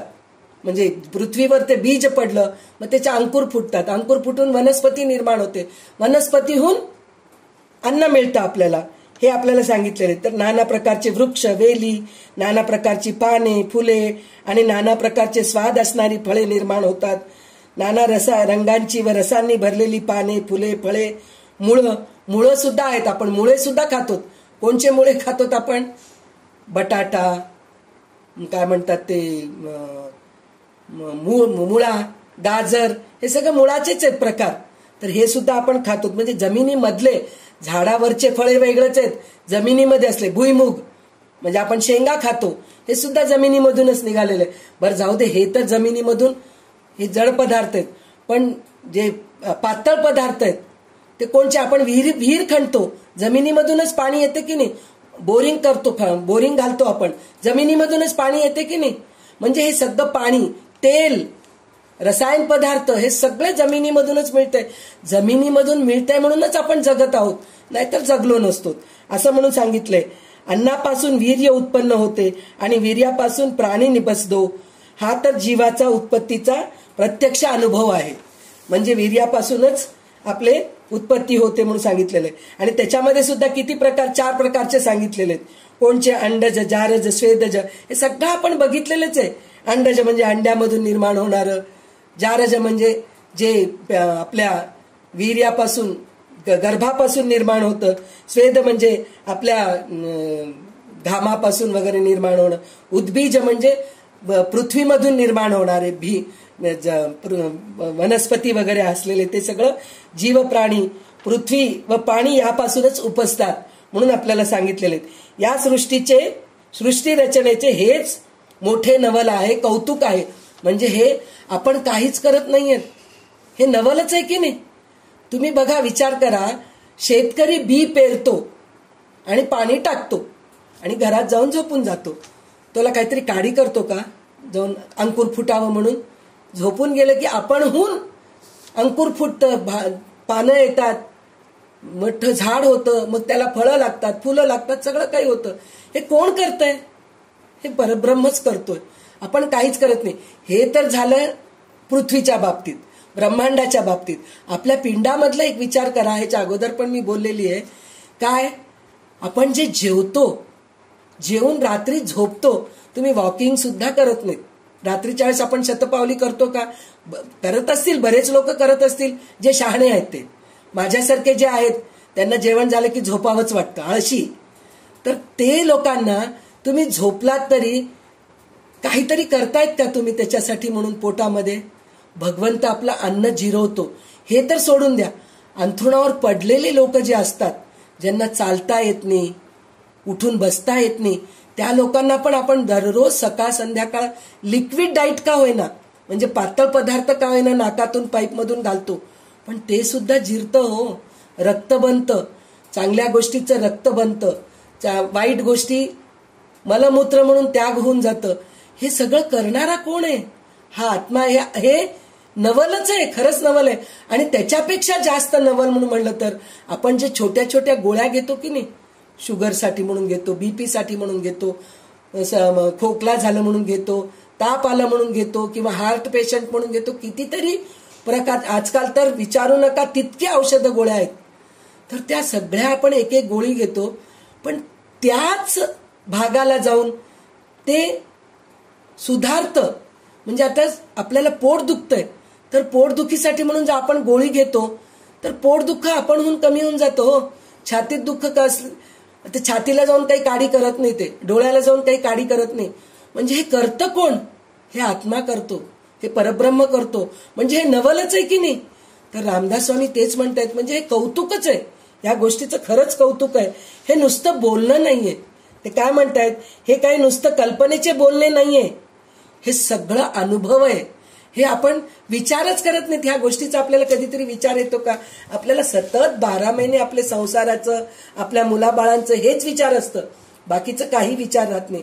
पण हे सतत विचार करायला पाहिजे की हे सृष्टी रचना झालेली आहे, हे आपल्याला देह दिलेला आहे, तर या देहाचा आपण उपयोग काय करायला पाहिजे, आणि ह्याच्यामुळे हे सगळं कोण करवतोय आपल्याला, हे विचार करायला पाहिजे. म्हणून आपल्याला पुन्हा एकदा हे उभारणी निरूपण म्हणून आपल्याला रामदास स्वामी सांगितलेलं आहे. आणि आता ह्याच्यानंतर पुन्हा प्रलय निरूपण, म्हणजे जशी उभारणी झाली तसेच प्रलय सुद्धा होतं, हे आपल्याला पुन्हा एकदा सांगणार आहेत. तर आता हे प्रलय निरूपण काय आहे ते पुन्हा एकदा बघूया आपण. दशक 13 समास चौथा प्रलय. पृथ्वीस होईल अंत, भूतास मांडेल कल्पांत, ऐसा समाचार साध्यंत, शास्त्री निरोपिला श्रीराम. शतवर्षे अनावृष्टी, तेढे जळेल ही सृष्टी, पर्वत माती ऐसी पृष्ठी, भूमीची तरके श्रीराम. 12 कळी सूर्यमंडळा, किरणापासून निघती ज्वाळा, शतवर्षे भूगोळा, दहन होय श्रीराम. सिंदूर वर्ण वसुंधरा, ज्वाळा लागती फणीवरा, तो अहोनी सरारा, विषवमी श्रीराम. त्या विषाच्या ज्वाळा निघती, तेळे पाताळे जळती, महापावके भस्म होती, पाताळ लोक श्रीराम. तेथे महाभूते खवळती प्रलय वात सुटती प्रलय पावक वाढती चहूकडे श्रीराम तेथे 11 रुद्र खवळले 12 सूर्य कडाडिले पावक मात्र एकवटले प्रलय काळी श्रीराम वायो विजांचे तडाखे तेणे पृथ्वी अवघी तरखे कठिणत्व अवघेची फाके चहूकडे श्रीराम तेथे मेरूची कोण गणना कोण सांभाळील कोणा चंद्र सूर्य तारांगणा ऊस झाली श्रीराम पृथ्वीने विरी सांडली अवघी धगधगाई मान झाली ब्रह्मांड भटी जळून गेली एकसरा श्रीराम जळोनी विरी सांडली विशेष महावृष्टी झाली तेणे पृथ्वी विराली जलामध्ये श्रीराम भाजला चुना जळी विरे तैसा पृथ्वीस धीर न धरे विरी सांडोनी त्वरे जळी मिळाली श्रीराम शेष कूर्म वराह गेला पृथ्वीचा आधार तुटला तत्व सांडोनी जळाला मिळवून गेली श्रीराम तेथे प्रलय मेघे उसरले कठीण घोषे गर्जिंदले अखंड वीजा कडाडले ध्वनी घोष श्रीराम पर्वत प्राये पडती गारा पर्वत उडती ऐसा वारा निबिडतया अंधकारा उपमाची नाही श्रीराम सिंधू नद्या एकवटल्या नेणो नदी गुण विसरल्या संधीच नाही धारा मिळाल्या अखंड पाणी श्रीराम तेथे मत्स्य कूर्म सर्प पडती पर्वतासारखे दिसती गर्जना होत मिसळती जलात जले श्रीराम सप्त सिंधू आवरणी गेले आवरण वेडे मोकळे झाले जलरूप जालिया खवळले प्रलय पावत श्रीराम ब्रह्मांडायसा तप्त लोह शोषी जळाचा समूह तैसे जलास जाले पाहो अपूर्व मोठे श्रीराम तेणे आटून गेले पाणी संभाव्य माजला वन्ही तया वन्ही सकेली झडपणी प्रलय वाते श्रीराम दीपास पालव घातला तैसा प्रलय पावक विझला पुढे वायो प्रबळला असंभाव्य श्रीराम उदंड पोकळी थोडा वारा तेने वितळून गेला सारा पंचभूतांचा पसारा आटोपला श्रीराम महद्भूत मूळ माया विस्मरणे वितुळे काया पदार्थ मात्र राहावया ठाव नाही श्रीराम दृश्य नको जळे नेले जड चंचल विकुळले या उपरी शाश्वत उरले परब्रह्म ते श्रीराम इति श्री दासबोधे गुरु शिष्य संवादे प्रलय नाम समास चौथा संपन्न श्रीराम तर जसे उभारणी झाली जशी निर्मिती झाली तसं पुन्हा प्रलय पण होतं म्हणजे जे उत्पत्ती झाली ते नाश पावतं जे जन्मले ते नाश पावतं जन्मलं ते मरणारच आहे हे आपल्याला प्रत्येक वेळेस सांगायचं कारण काय म्हणून म्हणलं तर कोणचंही शाश्वत नाही अशाश्वतच आहे हे सगळं फक्त परब्रह्म एकच शाश्वत आहे हे जे ब्रह्म जो निर्माण केलाय ब्रह्म म्हणजे 4 तोंडाचा ब्रह्म नाही म्हणजे जो दिसत नाही आपल्याला पण निर्माण मात्र तो केलेला आहे हेच आपल्याला ह्याचं उदाहरणच आपल्याला काय आहे तर आपल्या शरीरामध्ये जे कार्य होऊ लागले ते आपल्याला कार्य होऊ लागलेलं दिसते म्हणजे माझं पोट बिघडलंय गोळी घेतल्यामुळे सुधारलंय मला झोप येत नाहीये मी झोपलं की झोप लागली चांगली मी थकली आहे खूप मला झोप लागली आहे मला भूक लागली आहे मी जेवतीये हे सगळं होतंय पण जेवलेलं जिरवतोय कोण गाढ झोप लावतोय कोण आपल्याला मलमूत्र विसर्जन कोण करवतोय आपल्याला पाणी रक्ताचं जे अन्न खाल्लो त्याचं पाणी न होऊ देता रक्त बनवतंय हे सगळं कोण करते आत्ताच आपण लताताईंच्या मुलाच्या बद्दल ऐकलो की नाही की ते म्हणाले की नाही की खरंच परमेश्वरच त्याच्या पाठीशी होता जर समजा जर परमेश्वर त्याच्या पाठीशी नसला असता तर ते रक्त बनायचं जे त्याला औषधे दिलेत ते औषधे ते काम न करता काहीतरी वाईट घडलं असतं पण परमेश्वर त्याच्या पाठीशी आहे म्हणून हे सगळं काही त्याचं चांगलं होतंय कावीळ नीट होतंय लिव्हर नीट होतंय सगळं काही नीट होतंय त्याचं कारण हेच आहे तर ते आत्मा आहे बरं हे दिसतंय का कोणाला तरी आणि आपण शेवटी काय म्हणतो गोळी आता हे सगळं नीट होऊ लागलंय तर उद्याच्या दिवशी लता ते काय म्हणतील अहो माझ्या मुलाला ते डॉक्टरनी जे औषध दिलं ना त्याच्यामुळे तो बरा झाला तो डॉक्टरच देव बनला हो देवाप्रमाणे तो सगळं केला आणि अजून एक काय म्हणलं तुमच्या सगळ्यांच्या आशीर्वादाने झाले हो नाहीतर झालं नसतं मोठ्यांचे आशीर्वाद तुमच्या सगळ्यांचे सदिच्छा शुभेच्छा ह्याच्यामुळेच माझा मुलगा बरा झाला हो म्हणजे काय प्रत्येकामध्ये भगवंत आहे भगवंत हे काम करवतोय, पण दिसतंय का? नाही दिसत आहे. पण प्रत्येकाला काय वाटतंय, ती ती ती त्याच्यासाठी म्हणून महामृत्युंजयचं जप केली हो, म्हणून तो चांगला झाला. आणि ह्या एक माणसाने त्याच्यावर ते शनीची दृष्टी पडली होती, त्या शनीचं त्यांनी जप केले, कितीतरी वेळा जप केले, त्याच्यामुळे ते शनीची दृष्टी निघून गेली, म्हणून हे सगळं काही झालं. हे सगळं खरं आहे, ते केल्यामुळे झालेलं आहे, नाही म्हणून नाही. पण हे कर म्हणून कोण सांगितलंय तुम्हाला? हे परमेश्वरच, कोणाच्या तरी अंतरात्म्यामध्ये जाऊन परमेश्वरच हे आपल्याला सांगत राहतो. तर हे सगळं खरं आहे. पण हे सगळं झाल्यानंतर सुद्धा पुन्हा हे सगळं प्रलयच होणार आहे. पुन्हा काही झालं तरी जे जन्माला आले ते जाणार आहे. तर हे प्रलय कसं होतं हे पण पुन्हा थोडक्यात आपल्याला सांगितलेलं आहे. काय सांगितलेलं आहे त्यांनी? उभारणीचा जो क्रम आहे त्याचबरोबर उलट संहारणीचा क्रम असतो. पृथ्वी पाण्यात विरते, पाणी तेजात आटते, तेज वायूत जाते, वायू आकाशात शांत होतो, आकाश प्रकृतीत नाहीसे होते आणि प्रकृती मूळ मायेत गुप्त होते. अखेर अशाश्वत असे शाश्वत असे केवळ ब्रह्म तिथे शिल्लक राहते. ते आपल्याला दिसत नाही.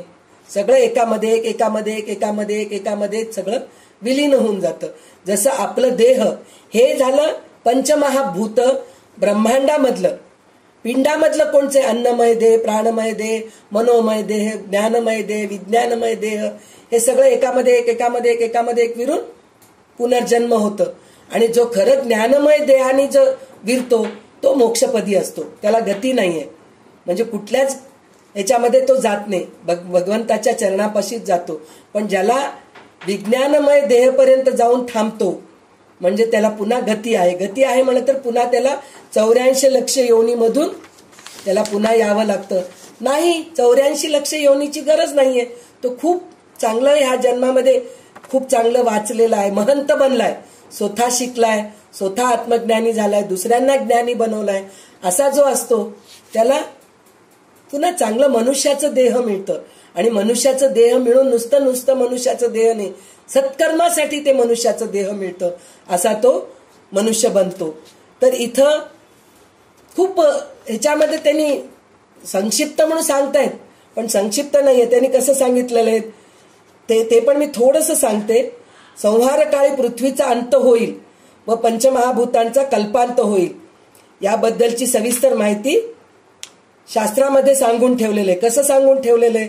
100 वर्षे पाऊस न पडल्याने सृष्टी जळून जाते. म्हणजे पाऊस पडला नाही, समजा आपण म्हणतो की नाही ह्यावेळेस अकाळी झालं हो, पाऊसच पडलं नाही, शेत सगळं जळून गेले, पहा किती म्हणून आपण ते नदीचं पाणी मोटरनी वाहतो, सगळं करतो. शेवटी पाऊस पडायलाच पाहिजे. पाऊस नाही पडलं, नदी आटून जाते, समुद्र आटत नाही. पण समुद्राचं पाणी आपल्याला शेतीला कामाला येत नाही, प्यायला कामाला येत नाही. खरं तर 3/4 भाग पाण्याचा आहे, 1/4 भाग पृथ्वीचा आहे. पण ते 3/4 भाग जो समुद्राचा आहे ते आपल्याला उपयोगाचंच नाहीये.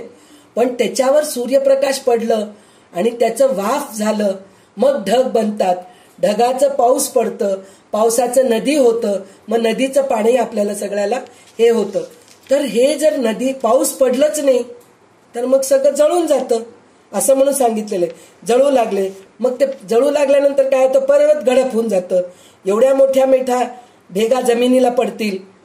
सूर्य म्हणजे ते भेगा पडल्यानंतर पडून जातं. म्हणजे जसं भूकंप आल्यानंतर म्हणतात की नाही जमीन भंगलं म्हणतो आपण, असं 2 भाग झाले आणि त्याच्यामध्ये सगळे माणसं निघून गेले, पर्वत निघून जातात, सगळं काही निघून जातं. हे कसं होतं, प्रलय काळी होतं हे सगळं. आणि सूर्याच्या 12 काळातील किरणामधून ज्वाळा बाहेर पडतील आणि त्यामुळे 100 वर्षे पृथ्वी जळत राहतं. म्हणजे इतकं जळतं की विचारू नका. पृथ्वी जळताना त्या जाळाचा शेंद्री रंग दिसतो, शेंद्री रंगाचा तो जाळ शेषापर्यंत जातो, त्या जाळाने तो भासतो व भराभरा विष ओकतो. म्हणजे शेषनाग जे असतं की नाही त्याच्यापर्यंत जर ते अग्नी गेलं तर ते विष ओकायला लागतो. विष ओकायला लागलं की सगळं काही भस्मच होऊन जातं. त्या विषातून ज्वाळा भडकतात व त्या ज्वाळा त्याच्यामधून पाताळे जळतात, म्हणजे पाताळ सुद्धा जळून जातं. अशा त्या प्रचंड आगीने पाताळ लोक भस्म होतं. मग पंचमहाभूते खळवळतात, प्रलयाचा वारा सुटतो, प्रलयाचा अग्नी भडकतो, सगळे व्यापून टाकतो. त्यावेळी 11 रुद्र खळवळतात. म्हणजे आता हे 11 रुद्र सुद्धा राहत नाहीत तिकडं. 12 सूर्य ते सुद्धा राहत नाही. अशा रीतीने प्रलय काळ आला म्हणून सर्व अग्नी एकवटून येतात. वायू किंवा विजा याचे किंमत उरत नाही. कोणी कोणा सांभाळू शकत नाही. चंद्र, सूर्य व तारे या सगळ्या एकत्र गोळा होऊन जातो. पृथ्वीची पूड होते, ती उष्णतेने धगधगू लागते. ब्रह्मांडामध्ये पेटलेल्या भट्टीने ती एकदम जळून जाते. मग भयंकर महावृष्टी होते. त्या पाण्यात जळून राख झालेली पृथ्वी विरून जाते. भाजलेला चुना जसा पाण्यात चटदिशी विरतो, त्याचप्रमाणे पृथ्वी प्रलय काळाच्या अतिवृष्टीमध्ये चटदिशी विरून जाते. म्हणजे अशा प्रकारे सगळं प्रलय होऊन सगळं काही समाप्त होतो आणि पुन्हा नवीन सृष्टी निर्माण करण्यासाठी म्हणून परब्रह्म परमात्मा सदैव तत्पर असतो. आणि तोच परब्रह्म खरा आहे हे आपल्याला नेहमी लक्षात ठेवायला पाहिजे. म्हणजे जे उभारणी होते त्याचं प्रलय होतो हे आपल्याला कळून घ्यायचं. त्याच्यामध्ये त्यांनी सांगितले शेष, कूर्म, वराह हे सगळे अवतार जे आहेत की नाही, हे सगळे आता हे शेष आहे. शेष पण पाण्यामध्येच, शेषावरच पहुडलेले आहेत ना भगवान विष्णू. कूर्म, वराह हे सगळे आधार दिलेले आहेत पृथ्वीला, पण त्यांचं पण नाश होतो शेवटी. म्हणून पृथ्वीचा आधार नाहीसा होतो म्हणून सांगितलेले आहेत त्यांनी. मग त्याच्यासाठी म्हणून वर सांगितलेल्या संहाराच्या धुमाकुळात सारे दृश्य नाहीसे होते. जड आणि चंचल विरून जाते. सगळे नाहीसे झाल्यावर जे केवळ शाश्वत उरते तेच परब्रह्म होय म्हणून सांगितलेलं आहे. म्हणजे हे सगळं अशाश्वत आहे, ह्याला आपण लक्ष द्यायचं नाही. दृश्यसृष्टीवर ते आपण अडकून राहायचं नाही म्हणून सांगितलेलं आहे. फक्त शाश्वत काय आहे, नित्य काय आहे, ब्रह्मसत्य, जगन्मिथ्या हे ओळखून आपण जगायला पाहिजे. हे आपल्याला सांगण्यासाठी म्हणून उभारणी आणि प्रलय सांगितलेत. आणि आता काय सांगतायत, आता दशक 13 मधले 5वा जो समास आहे कहाणी निरूपण. म्हणजे लहान मुलांना कहाणी रूपामध्ये सांगितलं. एक बोधकथा आपण सांगतो. म्हणजे लोकांकडे गेलं तर आपण आता एक बोधकथा म्हणून आहे काय, एक कौवा प्यासा था, जग में थोड़ा पानी था, कौवा डाला कंकर, पानी आया ऊपर, कौवा पिया पानी, हो खतम हो गई कहाणी. किती छोटस आहे, एक छोटसच आहे की नाही. तर त्याच्यामध्ये बोध आपल्याला काय मिळालं, जर पाणी आपल्याजवळ थोडं आहे तर त्याच्यामध्ये थोडे जड पदार्थ आपण घातलो तर ते पाणी वर येतं आणि ते पाणी आपण वापरू शकतो. असं म्हणून ही आपल्याला बोधकथा आहे, हे छोटं कथा आहे. तर ह्याचप्रमाणे आपल्याला रामदास स्वामी कहाणी निरूपण म्हणून आपल्याला कहाणी सांगून पुन्हा पटवतायत. हे पंचमहाभूते म्हणजे काय आहे, ही सृष्टी रचना कोणी केली आहे, हे आपल्याला बोधकथा म्हणून थोडक्यामध्ये एक छोटीशी कहाणी सांगितलेली आहे. ते कहाणी काय आहे आपण बघूया. दशक 13 समास 5वा कहाणी निरूपण. कोणी एक दोघे जण पृथ्वी फिरती उदासीन, कालक्रमणे लागून कथा दिली श्रीराम. श्रोता पुसे वक्त्यासी, कहाणी सांगाजी बरवीसी. वक्ता म्हणे श्रोतेयासी, सावध ऐके श्रीराम. एके स्त्री पुरुषे होती, उभयतामध्ये बहुप्रीती. एकरूपेची वर्तती, भिन्न नाही श्रीराम. ऐसा काही एक काळ लोटला, तयास एक पुत्र झाला. कार्यकर्ता आणि भला, सर्व विषयी श्रीराम. पुढे त्यासही झाला कुमर, तो पित्याहून आतुर. काही तदर्थ चतुर, व्यापकपणे श्रीराम. तेने व्याप उदंड केला, बहुत कन्या पुत्र व्याला. उदंड लोक संचिला, नाना प्रकारे श्रीराम. त्याचा पुत्र ज्येष्ठ, तो अज्ञान आणि रागीट. अथवा चुकता नीट, संहार करी श्रीराम. पिता उगाच बैसला, लेखे बहुत व्याप केला. सर्वज्ञ जाणता भला, ज्येष्ठ पुत्र श्रीराम. नातू त्याचे अर्धे जाणे, पण तू तो काहीच नेणे. चुकता संहरणे, महाक्रोधी श्रीराम. लेख सकाळांचे पालन करी, नातू मेळवी वरचेवरी. पण तू चुकल्या संहारा करी, अकस्मात श्रीराम. नेमस्तपणे वंश वाढला, विस्तार उदंडची झाला. ऐसा बहुत काळ गेला, आनंद रूप श्रीराम. विस्तार वाढला गणवेना, वडलास कोणीच मानिना, परस्परे केंत मना, बहुत कडला श्रीराम, उदंड धर कळ हो लागला, तेणे कित्येक संहार झाला, विपट पडिले थोर थोराला, बेबंद झाले श्रीराम. नेणे पण भरी भरले, मग ते अवघेची संहारले, जैसे यादव निवाले उन्मत्तपणे श्रीराम. बापलेक नातू पण तू सकळांचा झाला निपातू, कन्या पुत्र हेतू मातू अणुमात्र नाही श्रीराम.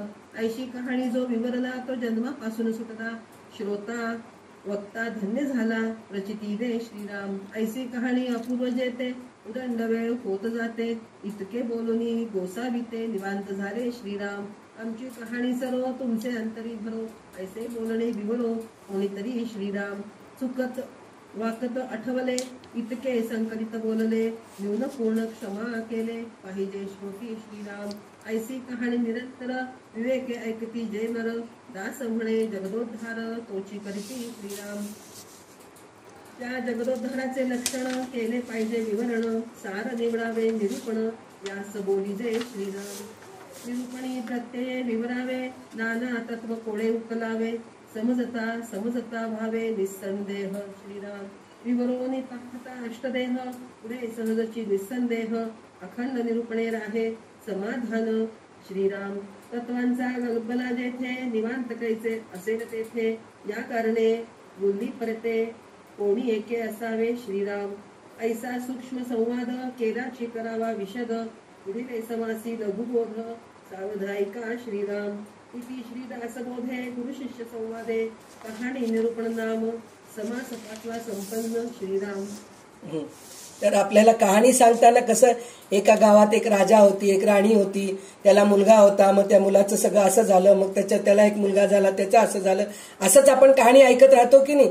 देवाची पूजा केली, आपल्याला चातुर्मासाच्या कहाण्यांमध्ये पुष्कळ आहेत अशा कहाण्या.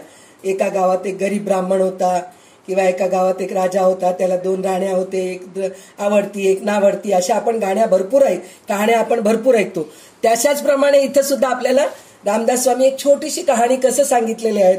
तर या समासात काय सांगितलेले आहेत त्यांनी, विश्वाच्या उत्पत्तीचा आणि संहाराचा विषय आहे या कहाणीमध्ये. तर कोणचं कहाणी आहे तो, तर प्रकृती व पुरुष हे नवरा बायकोंचे प्रेमळ जोडपे. म्हणजे आता आपण जे ऐकलो की अर्धनारी नटेश्वर म्हणून म्हटलेलं आहे. प्रकृती पुरुष, शिव शक्ती हे जे आहे ते एक नवरा बायको आहेत, आणि विष्णू किंवा सत्वगुण त्यांचा मुलगा आहे. म्हणजे प्रकृती पुरुष म्हणजे शिव शक्ती हे दोघांमुळेच पहिले विष्णू निर्माण झाले. विष्णू निर्माण झाल्यानंतर त्याच्या बेंबीतून ब्रह्मा म्हणजे विष्णू हा सत्वगुणाचा आहे, विष्णू निर्माण झाला. त्याचा मुलगा कोण आहे, ब्रह्मा आहे. ब्रह्माच्या संकल्पनेने रुद्र निर्माण झाला, म्हणजे तो कोण आहे, विष्णूचा मुलगा ब्रह्मदेव. म्हणजे त्याच्यामध्ये रजोगुण म्हणजे चांगलं वाईट निर्माण करणारा तोच आहे, रजोगुण आहे. आणि रुद्र संहार करणारा आहे, तो ब्रह्माचा मुलगा आहे म्हणून सांगितलेलं आहे. तो काय आहे, तो तमोगुणाचा आहे. म्हणजे ते वाईट कोणी केलं संहार करायचंच लगेच तो तयारच असतो असं म्हणून सांगितलेलं आहे. तर त्यामुळे तो उतावीळ आहे, व्याप वाढण्यास योग्य आहे. ब्रह्मदेवाचा मुलगा रुद्र किंवा तमोगुण हा नेणताच असतो. तो मोठा रागीट असल्याने चुकले की संहार करायचे त्याचे काम आहे. पिता मूळ शिव आहे, माता मूळ प्रकृती शक्ती आहे. मी आताच म्हणले ना, शिवशक्ती, शिवामधलं ई गेलं तर शव होतं, म्हणजे शक्तीची जरूरतच आहे. माता मूळ प्रकृती शक्ती आहे, आणि मुलगा त्या शिव आणि शक्तीचा मुलगा कोण आहे, सत्वगुणमय विष्णू आहे. नातू रजोगुणमय ब्रह्मदेव आहे, पणतू तमोगुणमय रुद्र आहे. असे हे कुटुंब आहे. हा वंश बराच वाढला, म्हणजे वंश वाढत गेला, म्हणजे त्यांच्यामुळेच सगळं ऋषी मुनी, काश्यप ऋषी, अत्री मुनी हे सगळं, म्हणजे आता आपले जे गोत्र आहेत ते पहिले मुनी निर्माण झाले, ऋषी निर्माण झाले, मग त्यांच्याकडून आपण सगळं संतती निर्माण झालेले आहोत. ते सगळं हे झालेलं आहे. वंश बराच वाढला. प्रथमचा काळ खरोखर मोठ्या आनंदात गेलेला आहे. म्हणजे कोणचं, सत्ययुग. प्रथमचा काळ सत्ययुग आहे. मग नंतर त्याच्यामध्ये त्रेतायुग, द्वापर युग, मग नंतर कलियुग. हे कलियुग समाप्तीचं आहे. प्रथम काळचा खरोखर मोठ्या आनंदात गेला. नंतर वंश बेसुमार वाढला. तेव्हा वडिलांना कोणी मानेना, म्हणजे सगळे मी शाणा आहे. आता हे कलियुगामध्ये तेच चाललेलं आहे. आई वडिलांना कोणी मानता येतं, कोणी मानत नाही. आई वडील काय केलेत, त्यांचं कर्तव्य त्यांनी केलेत. कोण सांगितलं आम्हाला जन्म द्यायला, त्यांच्या मजेसाठी त्यांनी आम्हाला जन्म द्या, असे बोलणारे मुलं सुद्धा आहेत. म्हणजे असं जे धुमाकूळ वाढलेलं आहे, कोणी मानेनात. आपापसातील भांडणांना ऊत आलाय. परस्पर संघर्ष निर्माण झाला. अखेर सर्वांचाच निपात झाला. अशा रीतीने सारा वंश निर्वंश झाला. म्हणजे उभारणी झाली आणि प्रलय सुद्धा झाला. मौजेने अशा प्रकारचा रूपक मांडून श्री समर्थ सांगतात की ही कहाणी सदैव घडणारी आहे. शहाण्या माणसाने ती समजून घ्यावे, तिचे मनन करावे, अनुभव घ्यावे, तत्वाचे कोडे उकलावे आणि निसंदेह व्हावे, म्हणजे समाधान पदरात पडते. तर ह्याचं आपल्याला एक काय हे कहाणीचं आता शेवटी कहाणीचं काय असतं, अंत काय असतं, आपल्याला त्याचं बोध म्हणून घेतो की नाही आपण, काय बोध घेतो. ही कहाणी मी सांगितलंय. तिचे मनन करणारा जन्ममरणाच्या चक्रातून मुक्त होतो. श्रोता आणि वक्ता स्वानुभवाने धन्य होऊन जातात. म्हणजे हे जर आपण सारखं विवेकाने मनन चिंतन करू लागलो तर आपल्याला मोक्ष प्राप्ती होते, धन्य होऊन जातो, असं म्हणून सांगितलेलं आहे. अशी ही कहाणी जे निरंतर अत्यंत विवेकाने ऐकतात ते जगाचा उद्धार करतात, असे श्री रामदास स्वामी सांगत आहेत. म्हणजे हे जे सतत जर हे कहाणी आपण लक्षात ठेवलो तर आपल्याला जगाचा उद्धार होतो म्हणून सांगितलेलं आहे त्यांनी. जगाचा उद्धार म्हणजे काय याचे विवेचन करणे जरूर आहे. सार असाराच्या मिश्रणातून सार निवडून बाजूस काढावे याचे नाव निरूपण आहे. म्हणजे हे निरूपण कशाला म्हटलेलं आहे, कहाणी निरूपण कशाला म्हटलेलं आहे, म्हणजे ह्याच्यातलं चांगलं काढायचं आणि वाईट टाकून द्यायचं ह्याच्यासाठी म्हणून. आणि त्याच्यानंतर पुन्हा करून काय म्हणलेलं आहे, आता जे सूक्ष्म आहे ते पुन्हा पुन्हा स्पष्ट करून समजून घ्यावे. ते कसं समजून घ्यावे, सूक्ष्म करून समजून घ्यावे म्हणून म्हटलं तर काय सांगितलेलं आहे, हे पुढच्या समासात सांगितलेलं आहे. लघुबोध, लघु म्हणजे छोट, तर लघुबोध सांगणार आहेत, ती लक्ष देऊन ऐकावे. तर आता आपल्याला हे लघुबोध काय आहे ते पण आता बघूया आपण. दशक 13 समास 6 लघुबोध. जे बोलीजे ती पंचतत्वे त्यांची अभ्यासया नावे तदुपरी स्वानुभवे रूपे जाणावी श्रीराम. यामध्ये शाश्वत कोण आणि अशाश्वत कोण ऐसे करावे विवरण प्रत्ययाचे श्रीराम. पंचभूतांचा विचार नाव रूप सारासार तोची बोलीला निर्धार सावध ऐका श्रीराम. पृथ्वी आप तेज वायो आकाश नावे बोलली सावकाश आता रूपाचा विश्वास श्रवणे धरावा श्रीराम.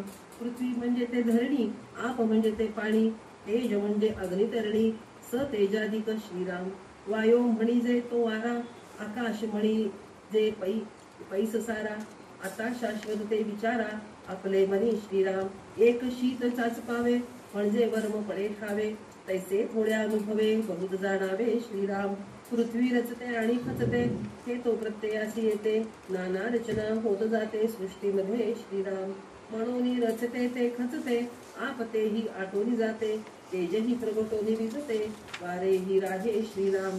अवकाश नाम मात्र आहे तेही विचलिता न राहे, एवं पंचभूतिक राहे हे तो घडे ना श्रीराम. ऐसा पाचा भूतांचा विस्तार नाशिवंत हा निर्धार, शाश्वत आत्मा निराकार सत्य जाणावा श्रीराम. तो आत्मा कोणास कळेना ज्ञाने विण आकळेना, म्हणून संत जना विचारावे श्रीराम. विचारिता सज्जनाशी ते म्हणती की अविनाशी, जन्म मृत्यू आत्मयासी बोलोच नये श्रीराम. निराकारी भासे आकार आणि आकारी भासे निराकार, निराकार आणि आकार विवेके ओळखावा श्रीराम. निराकार जाणावा नित्य, आकार जाणावा अनित्य, यास बोलीजे नित्यानित्य विचारणा श्रीराम. सारी भासे असार आणि असारी भासे सार, सारासार विचार शोधून पाहावा श्रीराम. पंचभूतिक ते वाईक परंतु भासे अनेक, आणि आत्मा एक व्यापून असे श्रीराम.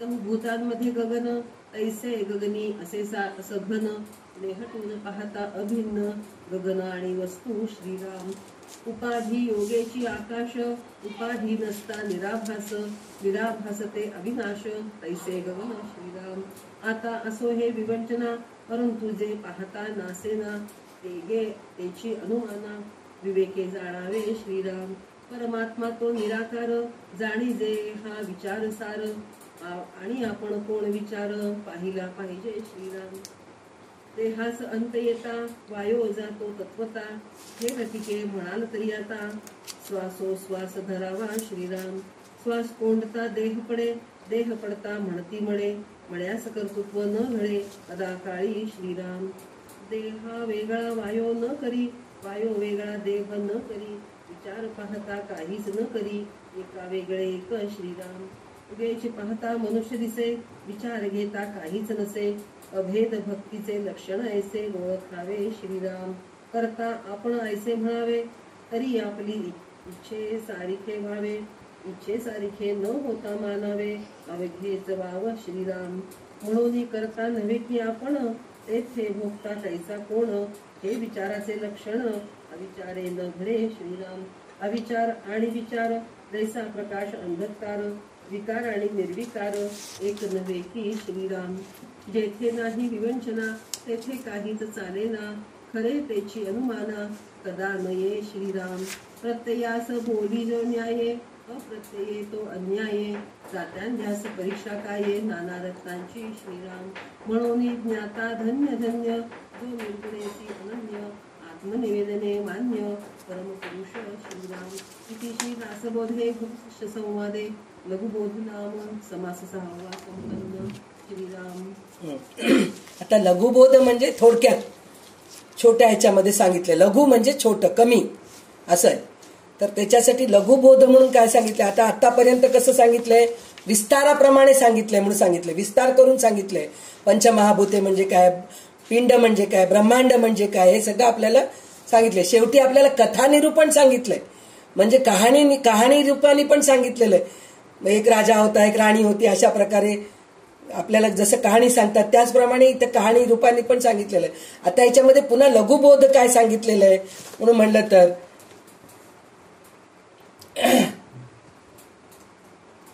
निश्चितपणे साधना आणि तिची तात्विक पार्श्वभूमी सांगितलेलं आहे पंचमहाभूतांचा सारा पसारा साकार आहे व नाशवंत आहे हे पुन्हा सांगितलेले म्हणजे थोडक्यात सांगितलेले आत्मा मात्र निराकार आहे आणि अविनाशी आहे म्हणजे आत्मा हा अविनाशी आणि निराकार आहे म्हणून सांगितलेले दृश्य जाण्याची मनाला सवय लागलेली आहे म्हणजे आपल्याला सारखं दृश्य डोळ्यासमोर दिसतं की नाही मग आपण निराकार ब्रह्म कसं बघणार म्हणजे जे देव आपल्याला दिसत नाही आता आपण जे म्हणलो जे आपल्याला चालवतोय शरीर चालवतोय आपला तर तोच दिसत नाही आपल्याला तर आपण ते कसं हे करायचं आपल्याला सगळं शरीर दिसतंय देव दिसतंय देवाचे फोटो दिसत आहेत देवाची मूर्ती दिसते मोठी मोठी मंदिरे दिसत आहेत पाणी दिसतंय झाडं दिसत आहेत पर्वत दिसत आहेत पृथ्वी दिसते 84 लक्ष योनीचे प्राणी मात्रा दिसत आहेत सगळं दिसत आहेत पण खरं परब्रह्म कोण आहे हेच आपल्याला दिसत नाही तर त्या सवय लागल्याने त्यास आत्मा कसा जाणावा हे कळत नाही म्हणजे सगळं दिसत असल्यामुळे आत्मा कुठे हे त्याला कळत नाही त्यासाठी संतांपाशी जावं लागतं किंवा असे ग्रंथ वाचावं लागतं हे असे ग्रंथ वाचल्यानंतरच खरं काय आपल्याला हे सगळं कळायला लागतं तर सारासार विचार कसा करावा हे संत शिकवतात नित्य अनित्य विवेकाने खरा मी कोण आहे याचा शोध घ्यावा म्हणजे कोणचं शाश्वत आहे कोणचं अशाश्वत आहे कोणचं नित्य आहे कोणचं अनित्य आहे हे सगळं आपण विचार करून विवेकाने अनुभव घेऊन मगच आपण पुढे जावं असं सांगितलेलं आहे सारासार विचाराने खरा करता कोण याचा शोध घ्यावा सगुण सगळे चंचळ आणि अलीकडचे म्हणून त्याच्या पलीकडचे दृष्टी पोचवावी संपूर्ण आत्मनिवेदन करावे व निर्गुणाशी अनन्य व्हावे अशा रीतीने धन्य होऊन जावे हे लघुकथा आहे म्हणजे हे प्रत्येक वेळेस आपल्याला रामदास स्वामी हेच सांगतायत की विवेक वापरा तुम्ही. कोणचं खरं आहे, कोणचं खोटं आहे, कोणचं नित्य आहे, कोणचं अनित्य आहे, कोणचं शाश्वत आहे, कोणचं अशाश्वत आहे, हे सगळं तुम्ही विवेकानेच कळून घ्या म्हणून सांगितलेलं आहे. म्हणून त्याच्यामध्ये अजून एक गोष्ट काय सांगितलेलं आहे, जर मी करता, सगळं मीच करतोय असं जर म्हणून विचार केलात तुम्ही, तर काय होतं, कोणीतरी मरून पडलेलं आहे, तर त्याला जिवंत करू शकतात का तुम्ही? नाही करू शकत. तर तिथं मी करता होऊच शकत नाही, तिथं भगवंत करता होतो. पण भगवंतच करता म्हणून म्हणलं तर सगळं कार्य मी करतोय तर कसं होतंय, असा प्रश्न पडतो की नाही आपल्याला. तर हे मी जरी करत असलो तरी तो ब्रह्माच माझ्याकडून करून घेतोय, तो आत्माच माझ्याकडून करून घेतोय, तो परमात्माच माझ्याकडून करून घेतोय. म्हणजे परमात्मा आणि मी वेगळे नाहीयेत, पण वेगळे नसलं तरी तो परमात्म्याकडूनच सगळं काही होत आहे. या गोष्टीची आपण अनुभव घ्यावा लागतं. तर मी करता आहे असे जर म्हटले तर सर्व गोष्टी आपल्या इच्छेप्रमाणे घडून येणे अवश्य आहे. म्हणजे मी करता आहे म्हणजे सगळ्या गोष्टी मी करू शकतो का? नाही करू शकत. जर त्या तशा घडत नसतील तर मी करता आहे हे म्हणणे अगदी व्यर्थ आहे. म्हणजे मी करता नाहीच आहे. म्हणून मी करता नाही हे आपोआपच अनुभवास येते. म्हणजे हे आपल्याला कळतं. तेच म्हणलं ना, जर कोणी मरून पडलंय तर त्याला आपण जिवंत करू शकतो का? नाही करू शकत. तर हे कोण करू संतांपाशी जा म्हणून कशाला म्हटलेलं आहे? तर तुम्ही कितीतरी संतांच्या गोष्टी आपण ऐकतो ना, की सती जाण्यासाठी म्हणून बायको, नवरा मरून गेलं तर सती जाण्यासाठी म्हणून जात राहते. रस्त्यामध्ये संत दिसतात, कोणीतरी संत येत असतात, तर त्यांचे पाया पडू. कसं आहे, आता मी सती जातीये तर मी त्यांचे पाया पडते. पाया पडल्या आशीर्वाद घेऊन जाते म्हणून त्यांचे पाया पडल्यावर ते म्हणतात अष्टपुत्र सौभाग्यवती भव, अष्टपुत्र सौभाग्यवती भव म्हणून अशा आशीर्वाद देतात. तर त्यावेळेस ते म्हणती, अहो माझा नवरा मेलेला आहे, मी सती जाण्यासाठी निघालेली आहे, तुमचा आशीर्वाद घ्यावा म्हणून मी पाया पडलेले आहे, आता माझा नवरा कुठून जिवंत होणार आहे? तर संत ते कार्य करू शकतात, ते करता बनवू शकतात. मी करता आहे हे ते होऊ शकतात. कारण काय, ते आणि देव वेगळे नाहीत, ते आणि ब्रह्म वेगळे नाहीत, आत्मा परमात्मा एकच आहे. ते त्यांच्यामध्ये ते झालेले आहेत. म्हणून संतांपाशी जा कशाला म्हणतात आपल्याला? याच्यासाठीच म्हणतात. संत काहीही करू शकतात, सद्गुरू काहीही करू शकतात, त्यांच्यामध्ये ती शक्ती आहे. कारण ते हे सगळं सारासार विचार करून, अनुभव घेऊन, विवेकाने वागून असतात. म्हणून ह्या सगळ्या गोष्टी ते करू शकतात. म्हणून आपण संतांकडे जायला पाहिजे. जेथे सारासाराचे सूक्ष्म मनन नाही तेथे परमार्थ काहीच नाही.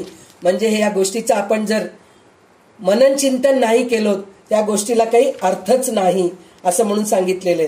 जे खरे स्वरूप त्याची कल्पना तेथे येणे शक्यच नाही.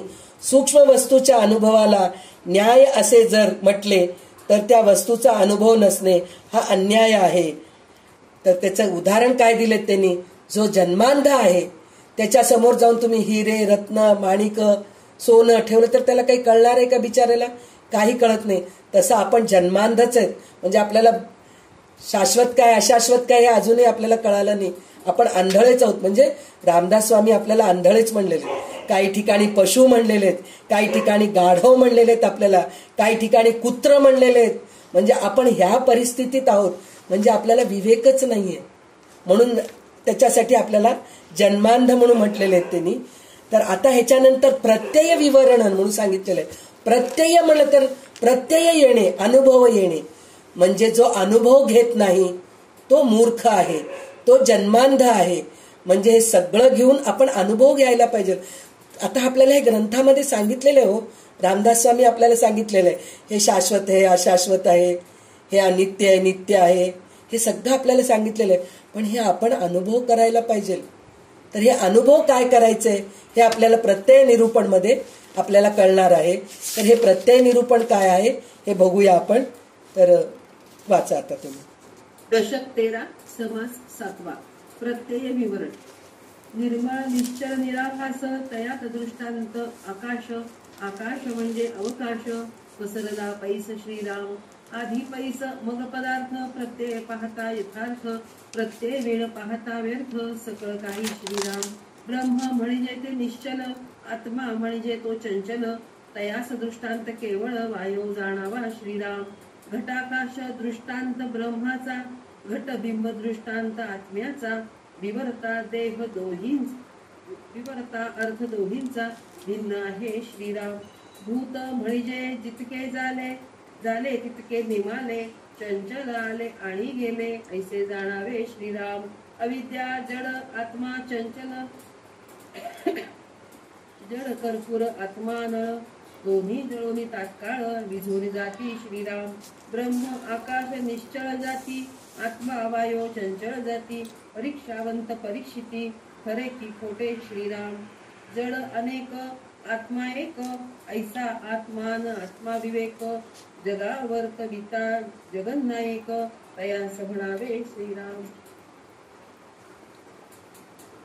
जड अनात्मा चेतवी आत्मा, सर्वी वर्ते सर्वात्मा, अवघा मिळवणे चंचल आत्मा, निश्चल नव्हे श्रीराम. निश्चल ते परब्रह्म, जेथे नाही दृश्य भ्रम, विमल ब्रह्म ते निभ्रम, जैसे तैसे श्रीराम. आधी आत्मा न आत्मा विवेक थोर, मग सारा सार विचार, सारा सार विचारे संहार प्रकृतीचा श्रीराम. विचारे प्रकृती संहारे, दृश्य असताच मोसरे, अंतरात्मा निर्गुणी संचरे, अध्यात्म श्रवणे श्रीराम. चढता अर्थ लागला तरी अंतरात्मा चढतची गेला, उतरल्या अर्थे उतरला भूमंडळी श्रीराम. अर्थासारिखा आत्मा होतो, जिकडे नेला तिकडे जातो, अनुमाने संदेही पडतो काही एक श्रीराम. निस्संदेह अर्थ चालिला तरी आत्मा निस्संदेहची झाला, अनुमान अर्थे झाला अनुमान रूपी श्रीराम. नवरसिक अर्थ चाले, श्रोते तद्रूपची झाले, चाटपणे होऊन गेले चाटची अवघे श्रीराम. जैसा जैसा घडे संग, तैसे गुह्यराचे रंग, या कारणे उत्तम मार्ग पाहून धरावा श्रीराम. उत्तम अन्न बोलत गेले तरी मन अन्नकारची झाले, लावण्य वनितेचे वर्णिले तरी मन तेथेची वैसे श्रीराम. पदार्थ वर्णन अभवे, किती म्हणून सांगावे, परंतु अंतरी समजावे होय की नव्हे श्रीराम. जे जे देखिले आणि ऐकले ते अंतरी सदृढ वैसले, हित अनहित परीक्षिले परीक्षावंत श्रीराम. या कारणे सर्व सांडावे, एक देवास धुंडावे, तरीच वर्म पडे ठावे काही एक श्रीराम. नाना सुखे देवे केली, लोके तयास चुकली, ऐसी चुकताची गेली जन्मवरी श्रीराम. सर्व सांडोनी शोधा मजला, ऐसे देवची बोलिला, लोकी शब्द अमान्य केला भगवंताचा श्रीराम. म्हणून नाना दुःखे भोगिती, सर्व काळ कष्टी होती, मनी सुखची इच्छिती, तरी ते कैसे श्रीराम. उदंड सुख जया लागले, वेडे तयास चुकले, सुख सुख म्हणताच मेले, दुःख भोगिता श्रीराम. शहाण्याने ऐसे न करावे, सुख होय तेची करावे, देवासी धुंडीत जावे, ब्रह्मांडा परते श्रीराम. मुख्य देवची ठाई पडला, मग काय उणे तयाला, लोकवेडे विवेकाला, सांडून जाती श्रीराम. विवेकाचे फळते सुख, अविवेकाचे फळते दुःख, यात मानेल ते आवश्यक केले पाहिजे श्रीराम. कर्तयासी ओळखावे, यास विवेक म्हणावे, विवेक सांडिता भावे, परम दुःखी श्रीराम. आता असो हे बोलणे, कर्त्यास ओळखणे, आपले हित विचक्षणे, चुकू नये श्रीराम. इति श्री दासबोधे गुरुशिष्य संवादे प्रत्यय विवरण नाम समास 7वा संपन्न श्रीराम.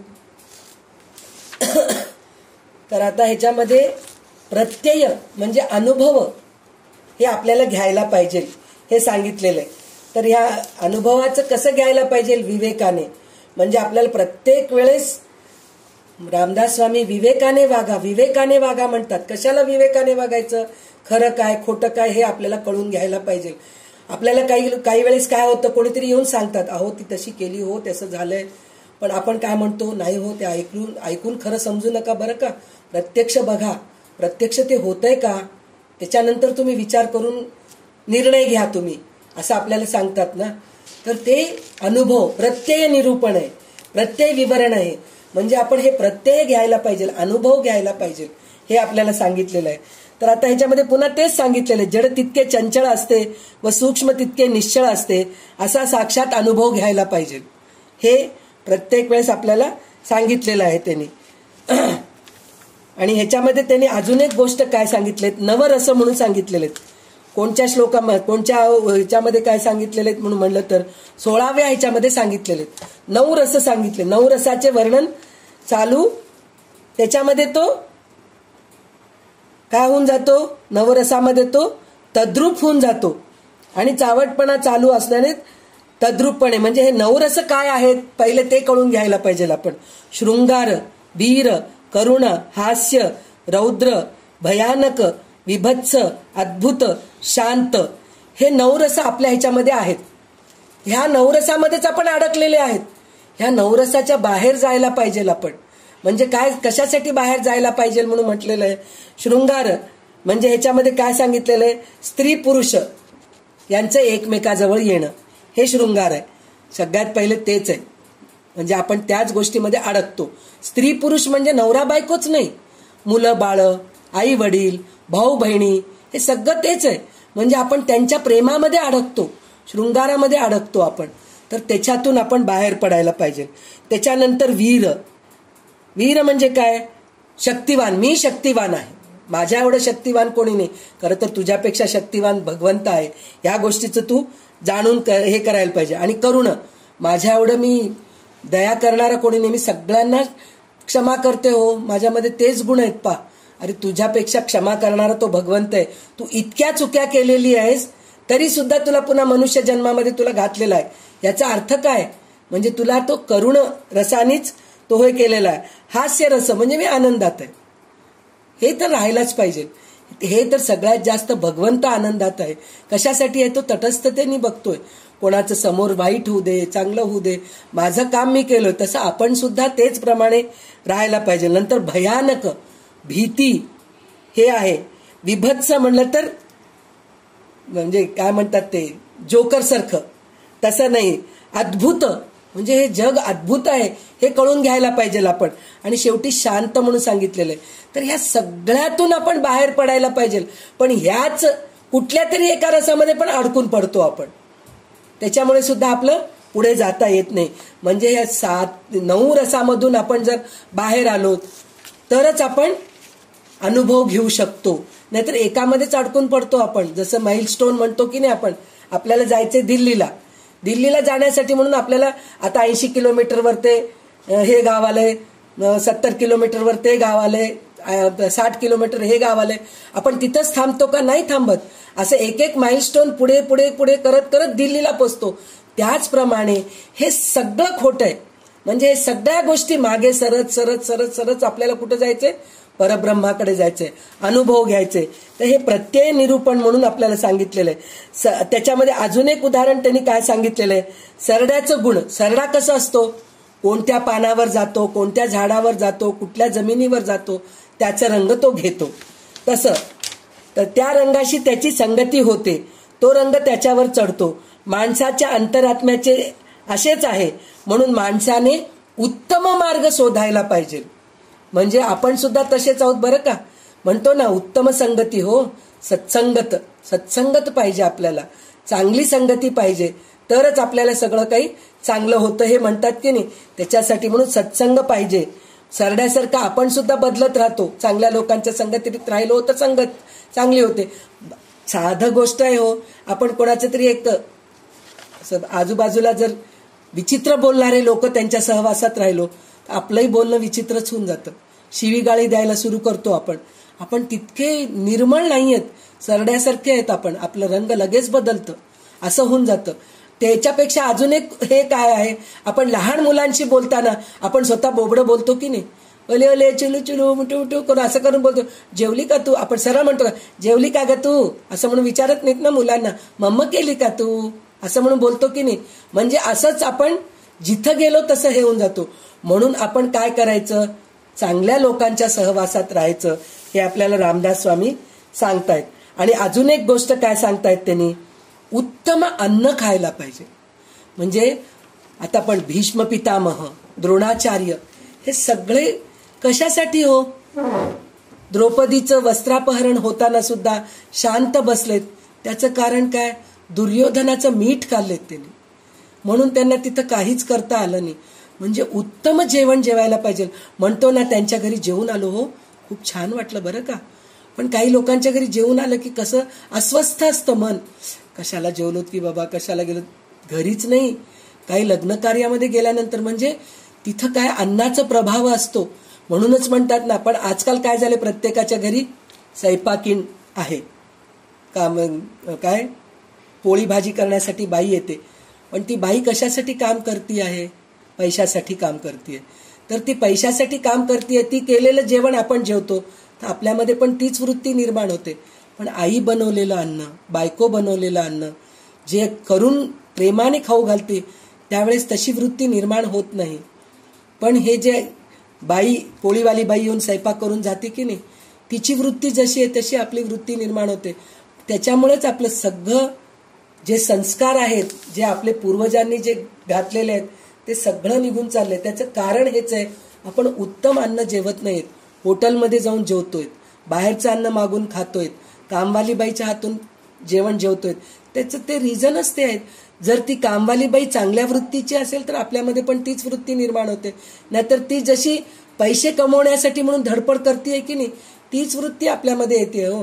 म्हणून अन्न उत्तम जेवावं म्हणून सांगितलेलं आहे त्यांनी. अन्नाविषयी बोलणे निघाले तर मन त्या अन्नाशी तद्रूप होते. आणि एखाद्या स्त्रीचे सौंदर्याचे वर्णन केले तर मन त्याच्याशी तदाकार होते.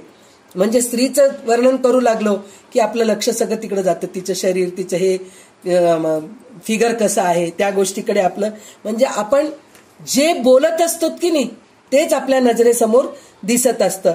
अशा रीतीने ज्या पदार्थाचे वर्णन करावे त्या पदार्थाचे मन एकाकार होऊन जाते. अशी कितीतरी उदाहरणे देता येईल. वर्ण्य वस्तूशी मन तदाकार होत नाही, हे ज्याने त्याने आपल्या अंतरीच्या अनुभवाने ओळखावे म्हणून सांगितले. म्हणजे ह्या सगळ्या गोष्टीतून आपण बाहेर निघायला पाहिजे, तरच कुठं आपण परब्रह्म परमात्म्याकडे जाऊ शकतो. माणूस डोळ्यांनी जे जे पाहतो आणि कानांनी जे जे ऐकतो ते त्याच्या अंतर्यामी घट्टपणे जाऊन बसते. त्यापैकी आपल्या हिताचे कोणते, अनहिताचे कोणते याची परीक्षक करतात. म्हणजे जर लोकांकडे जाऊन आपण बसलो, त्यांच्या बोलण्याने आपले मन बदलून जातं. म्हणतो ना, आता काही वेळेस असं असतं, एक चांगलं उदाहरण मी तुम्हाला देते. एखाद्या लग्नाला आपण जायचं असतो किंवा एखाद्या कार्यक्रमाला जाणार असतो. आपण जाणार असलं तर आपण एक काहीतरी भेट वस्तू त्यांच्यासाठी म्हणून घेतो. काही आणा, एक उदाहरण, आपण त्यांना काहीतरी एक चांगला कपडा, सिल्कचा कपडा घेऊया आपण, एक 10-15 हजारापर्यंत. खूप चांगले आहेत त्यांनी बरं का. त्यांच्यासाठी आपण 10 हजाराचं एक चांगलं सिल्कचं धोतर किंवा सिल्कची साडी घेऊया, असं काहीतरी आपण विचार करून आणतो. आपण विकत आणून सगळं पॅक करून ठेवतो. पॅक करून त्यांना द्यायचा विचार करतो. पण विचार करून सगळं रेडी होतं, तितक्यात कोणीतरी आपली बहीण नाहीतर मावशी कोणीतरी येते, मामी कोणीतरी येते. काय ग, कुठं निघालीस तू म्हणून विचारतात आपल्याला. तर असं आम्ही कार्याला जातो, शुभ कार्याला जायतोय. अरे वा, छान आहे की, मस्त आहे की. आणि त्या कार्यासाठी म्हणून मी भेट वस्तू पण आणले बरं का. छान सिल्कची साडी आणले आणि सिल्कचं धोतर आणले. कंचीला गेले होते ना, तिथून छान मी मस्त आणले त्यांच्यासाठी द्यायला. एवढं खर्च करायचं काय गरज आहे ग? कोण त्यांनी तेवढे कोणचे जवळचे आहेत तुझ्या? काही अडलं नाही. तेवढं महागाचं देऊ नकोस. पुढे कोणाला तरी आपल्या जवळच्यांना कोणाला तरी देता येईल, काढून ठेवते. वेडी आहेस काय? पैसे जास्त झालेत काय? झाडाला लागलेत काय तुझे पैसे? असं म्हणून कोणीतरी आपल्याला सांगते. मग आपलं डोकं फिरत राहतं. खरंच आहे, मी मूर्ख आहे, मला एवढं अक्कलच नव्हतं. चांगलं साधं कोणचं तरी साडी घेतलं असतं तर चाललं असतं ना. मग लगेच आपण पेटी उघडतो, ते सिल्कची साडी बाजूला करतो, कोणचं तरी साधं साडी आणि एक कपडा पॅन्ट शर्ट घालून ठेवतो आणि जातो. म्हणजे आपलं बुद्धी जे आहे की नाही, समोरचा माणूस काय सांगितला विचार नसतो आपल्याला. पटकन त्या गोष्टीचा विचार करून आपण हे करून टाकतो. पण आपल्याला त्या बाईला त्या अनुभव आले असेल, त्या माणसाची, त्या कुटुंबाशी तसे अनुभव आले असतील, म्हणून त्यांना ते चांगले वाटत नसतील.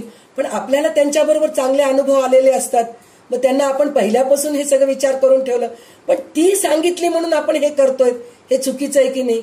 म्हणजे इथे आपण आपल्या अनुभवाप्रमाणे आपल्याला ज्या गोष्टीचं चांगलं वाटलं त्या गोष्टी आपण करायचं सोडून दुसऱ्यांचं ऐकूनच करतो की नाही? तर तसं करू नये म्हणून सांगितलेलं आहे.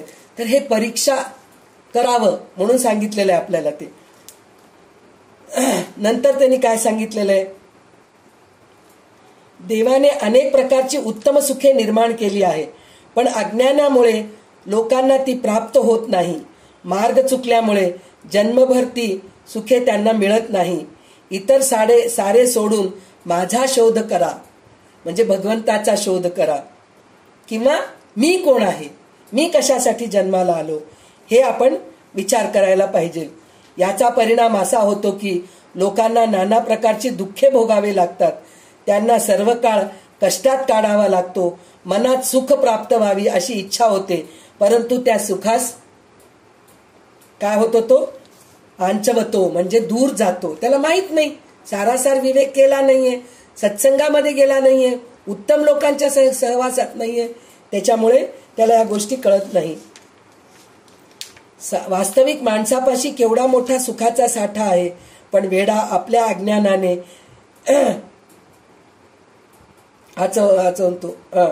मला सुख हवे असा ध्यास त्याला असते, पण जन्मभर दुःख भोगीतच मरून जातो. तरी शहाण्या माणसाने असे न करावे. या जन्मात भगवंताचे सुख आपल्याला मिळेल असे त्याने वागावे.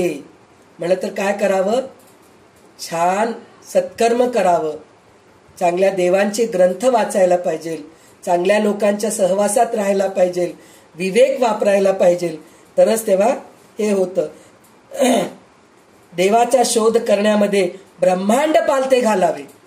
म्हणजे आपण म्हणतो की नाही, ब्रह्मांड पालथे घालावे म्हणजे आपण यात्रेला जातो, नातेवाईकांकडे जातो, सगळं झाल्यानंतर काय होतं? आपल्याला आपलं घरच आपल्याला चांगलं वाटतं. तसंच पूर्ण ब्रह्मांड पालथं घातल्यानंतर हे सगळं अशाश्वत आहे, परब्रह्म शाश्वत आहे, हे ओळखायला पाहिजे. म्हणून त्यांनी सांगितलेलं आहे की ब्रह्मांड पालथे घालावे, ब्रह्मांडाच्या पलीकडे जावे. मुख्य देव हस्तगत झाल्यानंतर मग कशालाच काही कमी पडत नाही. म्हणजे हे जर आपल्याला अनुभव आलं तर कशाचंच काही आपल्याला कमी पडत नाही. लोक वेडेपणा करतात, विवेकाला सोडून देतात, अविवेकाने वागतात. विवेकाने वागण्याचे फळ सुख, तर अविवेकाने वागण्याचे फळ दुःख होय. यापैकी मनाला जे पटेल ते माणसाने करावे, अगदी अवश्य करावे. म्हणजे बघा, पुन्हा सांगितलंय की विवेक वापरा तुम्ही म्हणून सांगितलेलं आहे. खरा करता आहे त्याला ओळखणे, याचे नावच विवेक आहे. म्हणजे खरा करता कोण आहे याला ओळखावं म्हणून म्हणलं तर काय करावं? आपणच विचार करा. साधं छोटं गोष्ट आहे. तर आपण आज एवढे मोठे झालो, आज आपण हे ग्रंथ वाचतोय, ह्या ऑनलाईन क्लासमध्ये आपण जॉईन झालेले आहेत. ह्याचं कारण कोण आहे? तर सगळ्यात पहिले आपले आई वडील आहेत. आपले आई वडील चांगलं वाचन केलेले आहेत, आपल्याला चांगलं शिकवलेले आहेत. नंतर काय केलेत त्यांनी? चांगल्या गुरुपाशी पाठवलेत आपल्याला. तर हे गुरु आपल्याला ह्या सगळ्या गोष्टी शिकवलेल्या आहेत. तर त्याच्यामुळे आज आपण एवढे मोठे झालो. तर हे गुरु आणि आई वडिलांमुळे आपल्याला गुरु मिळाले, गुरुमुळे आपण मोठे झालो. पण आई वडिलांना निर्माण केलेले कोण आहेत? त्यांचे आई वडील. त्यांच्या आई वडिलांना निर्माण कोण केलेले आहेत? त्यांचे आई वडील. आपण म्हणतोत ना, आमच्या आई वडिलांच्या पुण्याईनी, आमच्या वडिलोपार्जित पुण्याईनी, आमच्या वंशाच्या पुण्याईनी सगळं काही चांगलं घडलं हो. तर हे आपलं वंश निर्माण कोण केलं? तो परब्रह्म परमात्मा आहे. त्याला ओळखावं. म्हणजे खरा जो करता आहे त्याला ओळखावं, याचेच नाव विवेक आहे. आपण फक्त आई वडिलांपुरतं विचार करतो आणि म्हणतो हो माझ्या आई वडिलांमुळेच. हे चुकीचं नाहीये. हे एक चौकट आहे. आई वडील, बहीण भाऊ, मुलगा बायको, हे सगळं एक चौकट आहे. त्या चौकटाच्या बाहेर जा तुम्ही. म्हणजे ह्या आई वडिलांना निर्माण केलेले कोण आहेत हे जर विचार केलं तर त्याचं नाव विवेक आहे. त्याने हा विवेक टाकून दिला तो अतिशय दुःखी होतो. आता हे बोलणे बस झाले. खऱ्या कर्त्याला ओळखणे यामध्ये आपले हित किंवा कल्याण आहे. शहाण्या माणसाने ते हित साधण्यास चुकू नये आणि प्रत्यक्ष अनुभव घ्यावे, प्रत्यय घ्यावे. प्रत्यय विवरण म्हणजे हे प्रत्यय घेणं म्हणजे काय आहे हे आपल्याला कळालेलं आहे. म्हणजे किती खरंच आपण खरंच खूप नशीबवान आहोत की इतकं चांगलं ग्रंथ आपल्याला हातात मिळालेलं आहे की एकानंतर एक करत करत करत करत आपल्याला स्वतःला विचार करायची वृत्ती निर्माण केलेले आहेत रामदास स्वामींनी. म्हणजे ते स्वतः महंत बनलेत, आपल्याला महंत बनवायचा प्रयत्न करतायत. ते किती कळकळीने प्रयत्न करतायत. म्हणजे छोट्या छोट्या गोष्टी आपल्याला समजून सांगत आपल्याला पुढे नेत आहेत. तर हेच आता आपण आतापर्यंत 7 समास घेतलेले आहेत 13व्या दशकामध्ये. तर उद्या बहुतेक संध्याताई ललिता सहस्रनाम घेतील. जर ते न घेतलं तर उरलेले आपण पुढे जाऊत. असंच हळूहळू करत पुढे जाऊत आणि खरोखरच रामदासांना आनंदी ठेवावं म्हणलं तर खरोखर आपण सुद्धा एक महंत बनायला पाहिजे. आपण स्वतः शिकायला पाहिजे आणि दुसऱ्यांना शिकवायला पाहिजे. एवढी तरी कमीत कमी आपण तयारी करायला पाहिजे. उत्तम पुरुष व्हायला पाहिजे, महंत व्हायला पाहिजे. तर हे सगळं कशाने होतं? विवेकाने, अनुभवाने. तर हे अनुभव आपल्याला कशामुळे येते? ह्या ग्रंथामुळे येते. तर हे ग्रंथाचं जे काही मला जेवढं कळालं ते मी माझ्या शब्दामध्ये, माझ्या भाषेमध्ये मी सांगायचा प्रयत्न केले. घाई करत नाहीये. संक्षिप्त जरी सांगितलं तरी मला जितकं कळालं तितकं मी तुम्हाला समजून सांगायचा प्रयत्न करत आहे. तर ह्याच्यात जे काही चांगलं तुम्हाला कळालंय ते सगळं खरोखर या ग्रंथाची कृपा, रामदास स्वामींची कृपा, माझ्या सद्गुरूंची कृपा, ह्यामुळे सगळं काही तुम्हाला कळतंय. जर काही थोडंसं कळत नसेल, काहीतरी कमी पडत असेल तर खरोखर माझाच अभ्यास कमी आहे, त्याच्यामुळे तुम्हाला कळत नाहीये. तर आजचं जे काही बोलण्याचं शब्द जे माझ्या मुखातून निघालेत ते पुष्पांजली आहे समजा. आणि ते पुष्पांजली सगळं मी माझ्या सद्गुरू रामदास स्वामींच्या चरणाशी अर्पण करून मी इथेच थांबते. आणि आता रेखाताई कल्याणकरी रामराया म्हणून आज आपण इथेच थांबूया. उद्या उरलेलं आपण पाहूया. जय जय रघुवीर समर्थ. जय जय रघुवीर समर्थ. कल्याण करी रामराया जनहित विवरी. कल्याण करी रामराया तळमळ तळमळ होतची आहे ते जन हाती धरी दयाळा. कल्याण करी रामराया अपराधी जन सुखतची गेले तुझा तुझी सावरी दयाळा. कल्याण करी रामराया कठीण त्यावरी कठीणची झाले आता न दिसे उरी दयाळा. कल्याण करी रामराया कोठे जावे काय करावे आरंभी बोहरी दयाळा. कल्याण करी रामराया दास म्हणे आम्ही केले पावलो. दास म्हणे आम्ही केले पावलो दयेसी नादी करी दयाळा. कल्याण करी रामराया जनहित विवरी. कल्याण करी रामराया. जय जय रघुवीर समर्थ. सदा सर्वदा योग तुझा घडावा तुझे कारणी देह माझा पडावा. उपेक्षू नको गुणवंतानंता रघुनायका मागणे हेची आता. श्रोता वक्ता श्रीराम समर्थ. जय जय रघुवीर समर्थ. जय जय रघुवीर समर्थ.